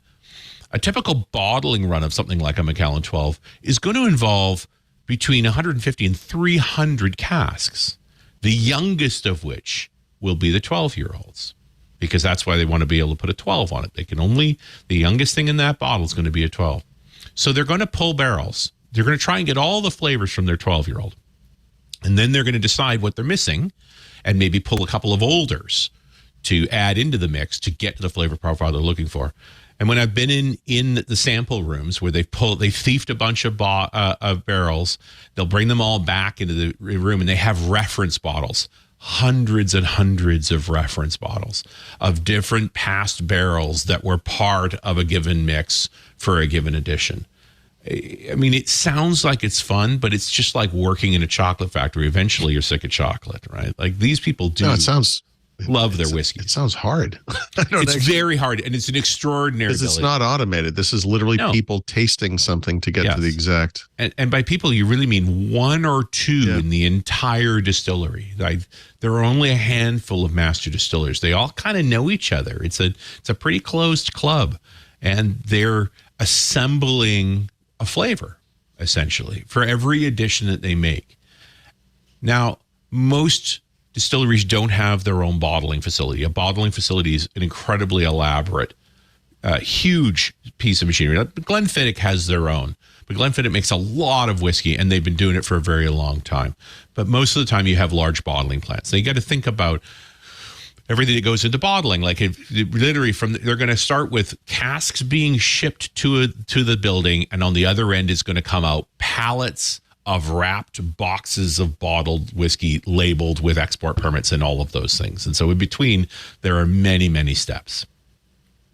So when 150 barrels show up from a given distiller for a given edition, this is going to be essentially a bottling.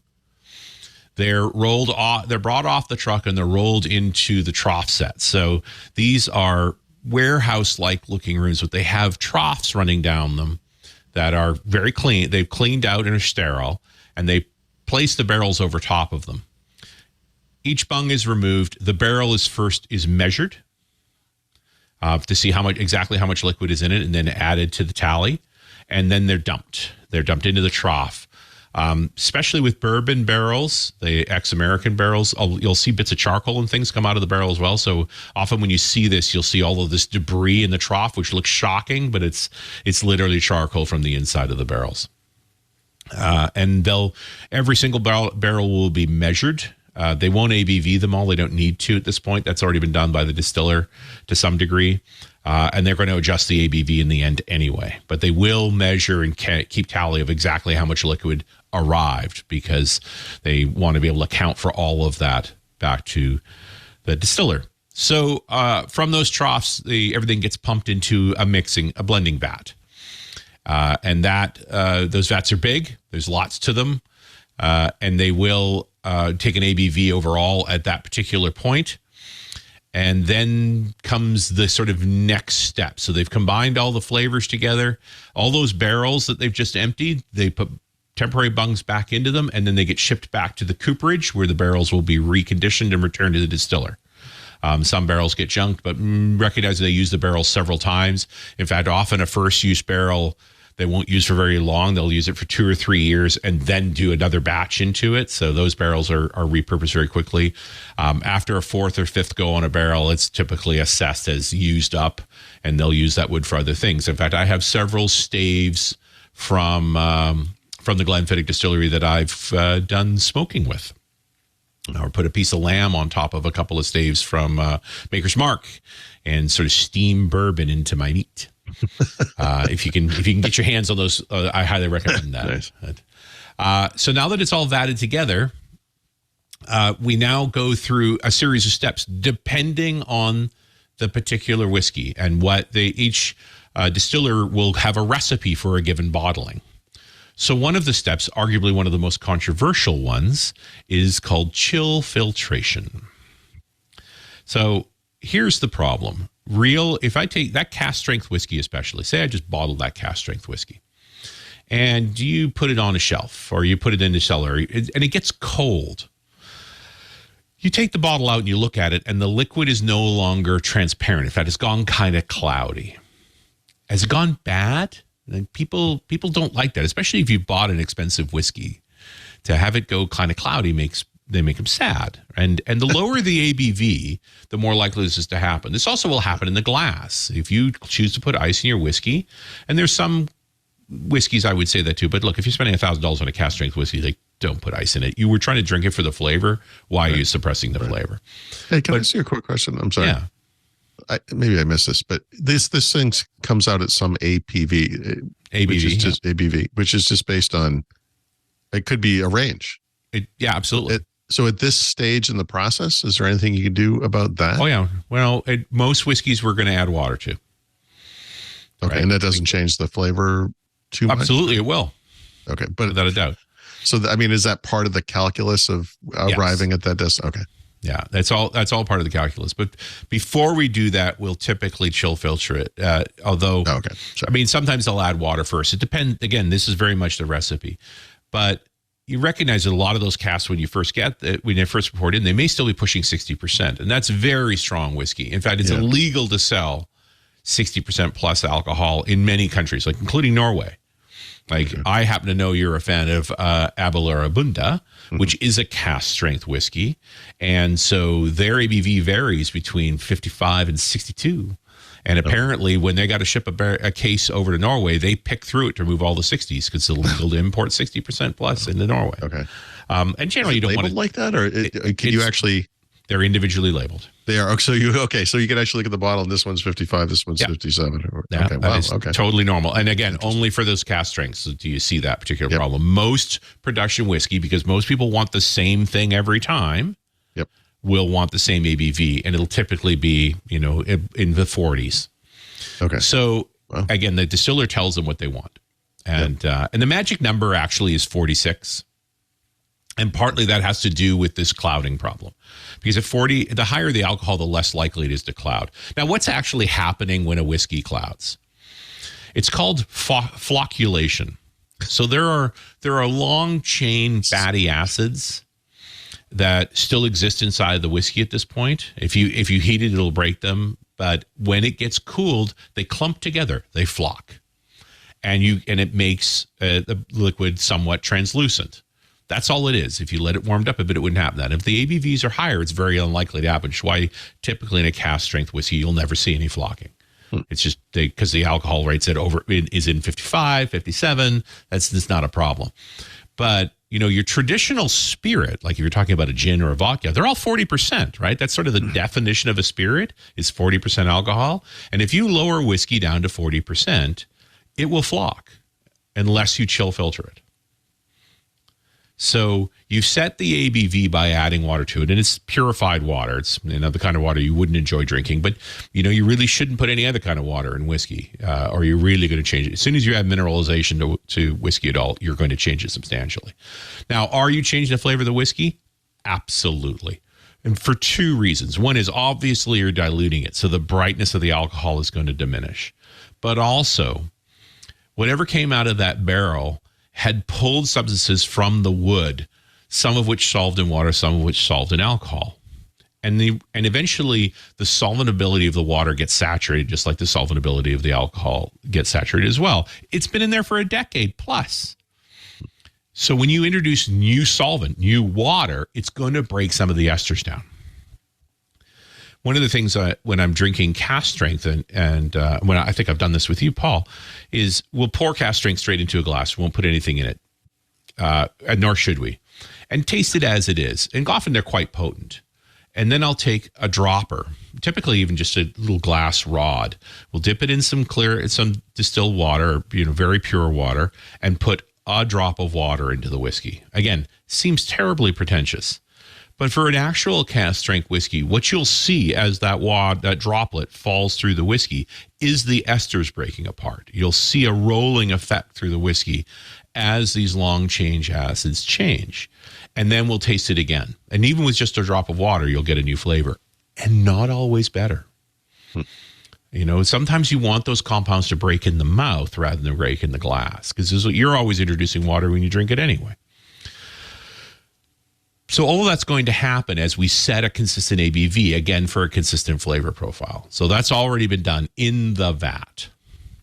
Now, at 46%, we can probably get away without chill filtering at all. It's just a question of whether we want those compounds or not. But to understand, chill filtration is not about flavor. It's about aesthetic. It's about the look of the whiskey when you put an ice cube in it. right? And so whiskey that is sold at lower ABVs, especially like most blended whiskeys, which are sold at 40%, they will always chill filter it just to avoid the clouding when you put an ice cube in it. And the filtration process basically involves chilling the whiskey down enough that it flocks and then pumping the whiskey through filters that will pick up those long chains that have now clumped together in the flocculation, and they come out clear so that now when they get chilled, they won't actually flock. Are there any cloudy whiskeys? Absolutely. There are plenty of non-chill filtered I feel like whiskeys. I've seen something like this. Yeah, sure. And in fact, I told the story of Glenlivet Nadura some time ago with the Shackleton whiskey that they found. Yeah. Because this is all modern stuff, right? Yeah. Clouding whiskey used to be a normal thing. And after the Shackleton was a hit, they made Nadura. And one of the claims to fame is this, we don't chill filter our whiskey. Right. And so that one is cloudy. Yeah. But you'll also see on it says, hey, you're going to, because it's natural whiskey, natural, Yeah, not that means anything, you're going to see clouding when you cool it. Right. And often they'll even say, don't cool it, because why would you suppress the flavor of it? Like, the point is to breathe that in, to take all those things in. And so, but clouding doesn't mean it's defective. I think where it frightens people is when you pull it out of a cooler and it's all clouded up and you wonder if it's gone bad. Right. And it's just, once it's in the glass and it was clear going into the glass and now it's not, you may think maybe the glass is dirty, there was something in the ice and so forth, but actually it's this natural flocculation that just comes from flavors. So when we're not done yet, so we've set the ABV, we've perhaps filtered it. Now comes another very controversial tendency, but it's all in the name of creating a consistent product, which is coloring. So the age of a whiskey doesn't necessarily dictate its color. The flavor of a whiskey doesn't necessarily dictate its color. And I would show you something like an Ardbeg 10. If you ever get a look at an Ardbeg 10, and it's in a dark bottle, so you can't really see it, but if you pour it in a glass, you'll see it's a very pale straw color. We go, oh, it's only 10 years old, right? But this is Ardbeg. This is one of the most peated whiskeys in the world. This is one of those whiskeys that has like the taste of a forest fire, right? It's like, you know what I feel like? I feel like I'm sitting on a big leather chair that's on fire while licking a dirty ashtray. Ardbeg 10, right? Like, sometimes you're in the mood for that. Now compare that to, say, a Dalmore 12. A Dalmore 12 is almost opaque. It's such a rich ruby red color. Now, the reason the Dalmore is so dark is that it's finished in Oloroso sherry casks, and that sherry color comes into the drink pretty strongly, so you get a really dark color. However, the different wood emits a different amount of color. Even if you've aged it the same amount, even if the flavor profile's right on, the color might not be what the customer is expecting. They want a consistent product. They want it to taste the same. They want it to look the same. And so there is a color measurement system they use with a thing called a tintometer that uses the Lovibond Series 52 brown color scale. Maybe you've heard of it. Now, this was not invented for whiskey. This is actually a system they use for measuring honey colors and other foodstuff colors. And there is a thing called spirit caramel, which is supposed to be organoleptically inert, and that AKA does not provide a flavor. It's very potent. 1 drop per liter is enough to change the color of that liter. Purists disagree that it affects the flavor, but it sets to a particular color. You can set it based on the number of drops to the color you're looking for, or rather your customers are looking for. There's certainly bottles out there we'll see, just like no chill filtration, no color added. So it's a preference thing, but we get back to, this is the commercialization of whiskey where we're after consistency. Now, typically a given batch is 30 to 50, 60,000 bottles. So that's going to be several hundred barrels, as we talked about before. We've now made the batch, okay? We've done all the treatments to it. It's now essentially ready for bottling.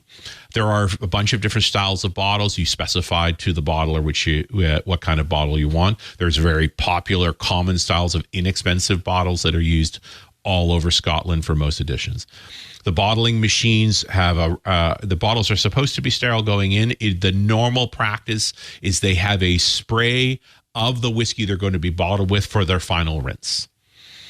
So a certain amount of the whiskey from the vat is going to be used in a high pressure spray that basically cleans out, gets that final blast into the bottle so that it's clean. Then they go through a filling process. They are corked. They're labeled. And then they have a foil capsule put on, which is the final seal on it. Sometimes the labeling is a two-step process depending on the export license being purchased. So this is often a taxation point. If they have a UK export license on it, they pay an additional fee to the government for export. And then they're boxed. Many whiskeys are put into separate boxes, into a square box that holds the bottle that then is put into a larger box of 6 or 12. Some have cylindrical boxes that are put into and then put into a framed box. Boxing of whiskey can get very fancy for higher end whiskey bottles. You'll have wooden boxes lined with velvet with different fittings. Like you're spending $1,000 on a bottle of whiskey, they're going to spend $25 on a fancy box for you.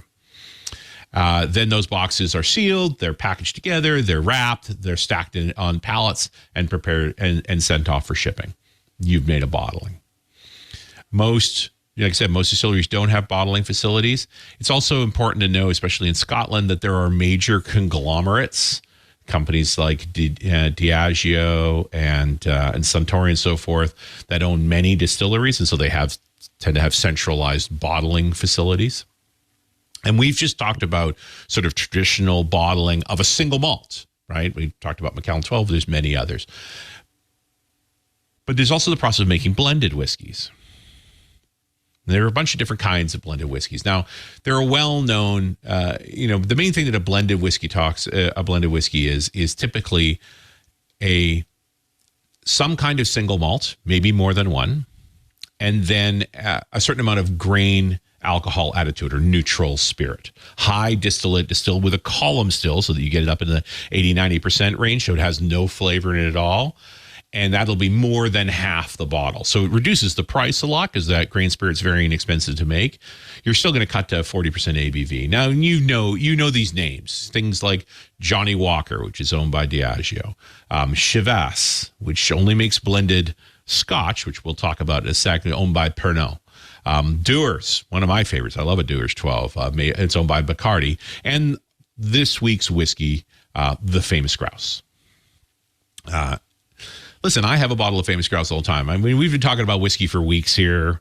I talk about a lot of different whiskeys. People really not only talk about expensive whiskeys. We all can just decide what a level of expense is for me. I always have a bottle of Famous Grouse. And I usually have a bottle of Dewar's as well. And I'll tell you why.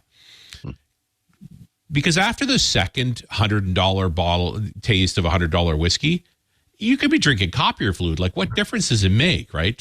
Don't drink expensive stuff after you've had a couple of drinks. And Grouse is great. Grouse is pleasant to drink. It's very nice. Now, and you're talking, that's a $20 bottle of whiskey for a 750 ml, 26 fluid ounces in the measurements of the oppressors. And it's a 40% alcohol. It's about 60% grain alcohol with a combination of both Macallan and Highland Park. Now, why those two whiskeys? Well, it turns out that the Edrington Group owns both Macallan and Highland Park and Famous Grouse. So this is a way. So we were talking about that whole blending process, like how the master distiller goes through and picks barrels. What happens to barrels he doesn't pick? Right? Some of them don't always get to a flavor profile that you're looking for. Well, this is one way to use them up. Send them off to a blender. We'll talk about some other ways that they can be used up as well, but this is one of the ways that they get used up. Now, it's interesting to note that Famous Grouse is labeled as a blended Scotch, as is all Chivas is labeled as blended Scotch, as opposed to a blended whiskey. Now, this is supposed to be the rules. We're never really sure if everybody's following them, but to be called a Scotch, nothing can be in the bottle that's spent less than 3 years in a barrel. So supposedly the Edrington Group takes pure grain spirit. I believe it's wheat, but it might be barley. High distillate. They use a column still for it. Because remember that they also make gin and rum and a bunch of other things, which they use the same bottling plants for. And then they throw it into raw virgin casks for 3 years. Now, they need to do that anyway because those barrels are now in better shape to age whiskey for longer. You rarely want to use virgin oak for more than 3 years. It imparts too many strong flavors. So they actually age their high distillate spirit so they can call it blended Scotch, and then they combine them. They also talk about in their process that they marry the blend at 46. So normally when you're going to marry that blend, when everything goes in the vat, it's at whatever ABV it was in the barrel, right? But they apparently cut the individual distillates that they're combining in the vat down to 46 before they combine them. And they do this to avoid chill filtration. I don't know that it works because they still ultimately bottle it at 40, but they don't bother with chill filtration, which is the costly step as well. But it's part of what makes Famous Grouse distinctive, is to be able to combine those whiskeys together. So while they may marry at 46, they ultimately bottle at 40. So they add more water a little later on in the process. Chivas Regal, owned by Pernod, they only blend single malts together. They use no grain spirit. But again, it's the extra casks. They combine them in a larger variety of ways. Pernod owns many distilleries, so they have a lot of different barrels to play with. So it doesn't get to be called a single malt. It's not from a given distillery. It doesn't have a year on it because it'll often be young barrels, because same thing, they want to use up some of those virgin oak barrels in their first fills. So they'll use that in the blend to get to their flavor profiles. But many of the others are called blended whiskeys because they do have straight spirit in it as well. They tend, from a taste perspective, the neutral spirit's pretty tasteless, but it does have a brightness to it, a sharpness to it. So it's really a question of do you get the flavors through? And Highland Park and Macallan are both sherry casks, so they have a nice, rich, sweet flavor to them. Makes for a nice whiskey. I want to point out one very unusual set of bottlings, and this is Diageo. Diageo are the ones who make Johnny Walker. And Diageo not only owns famous brands you've heard of, but they own many distilleries you've never heard of. Like I talked about the Craigellachie. That's a semi-famous. They have a bit of a brand, but they're not particularly well known. But there's ones you've never heard of, like Clyanish and Linkwood and Tinanich. Like they largely don't have a brand, but they do make a lot of whiskey, typically for blending. Many of these distilleries don't spend money on marketing. They have relationships with their blenders. And one of those very popular blending places for Diageo is, of course, Johnny Walker. They make a tremendous amount of whiskey in a lot of different flavors: red, black, blue, green, gold, you name it. They consume all that whiskey. But they do have good master distillers, and the master distillers go through their barrels, and when they find exceptional ones, they pull them aside for special bottlings they call the flora and fauna bottlings. They don't get export labels, so generally you can only find flora and fauna bottlings in, when they started these back in 91, you would only find them in Scotland themselves. So I would go up to Scotland to buy flora and fauna bottlings because they were often only 20 pounds, like $30. They were very inexpensive, and some of them were exceptional.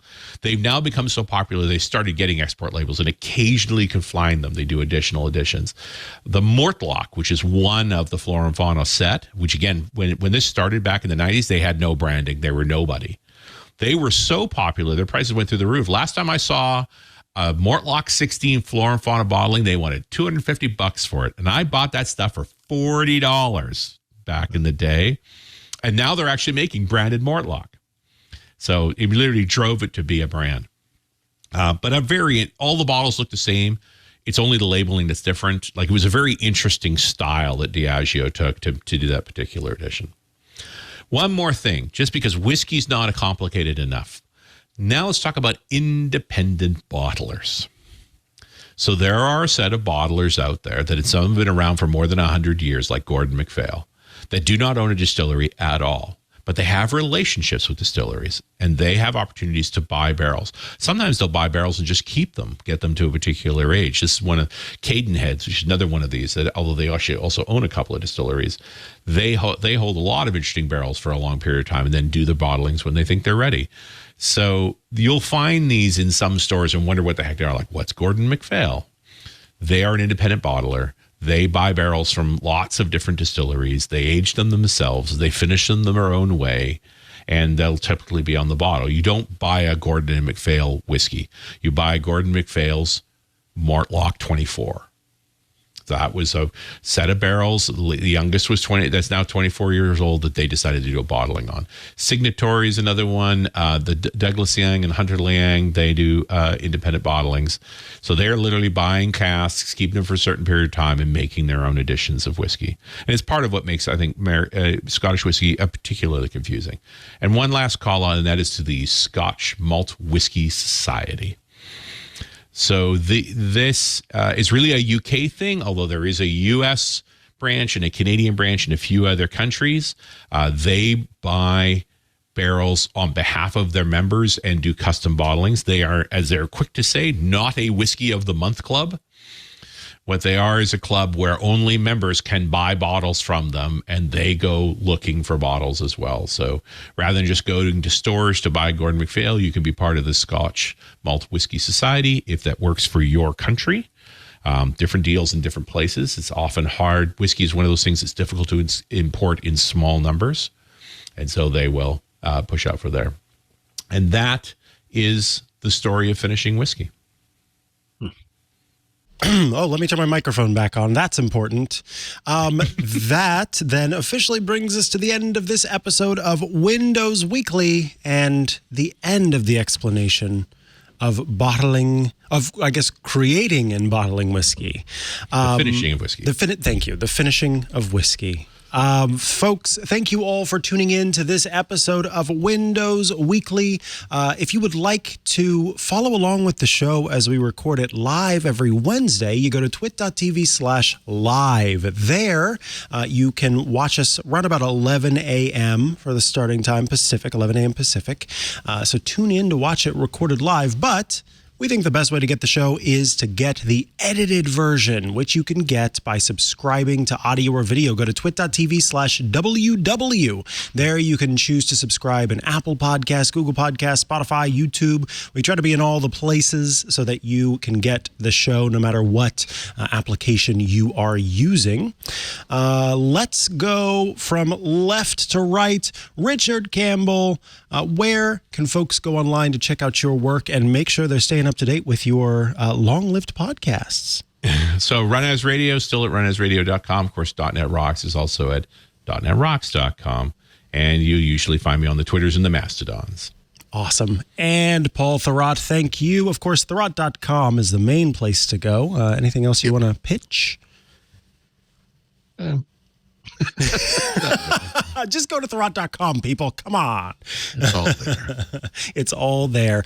I can be found at Micah Sargent on many a social media network, or you can head to chihuahua.coffee. That's CHIHUAHUA.coffee, where I've got links to the places I'm most active online. I think that'll do it for this week of Windows Weekly. So we'll see you again next week. Goodbye.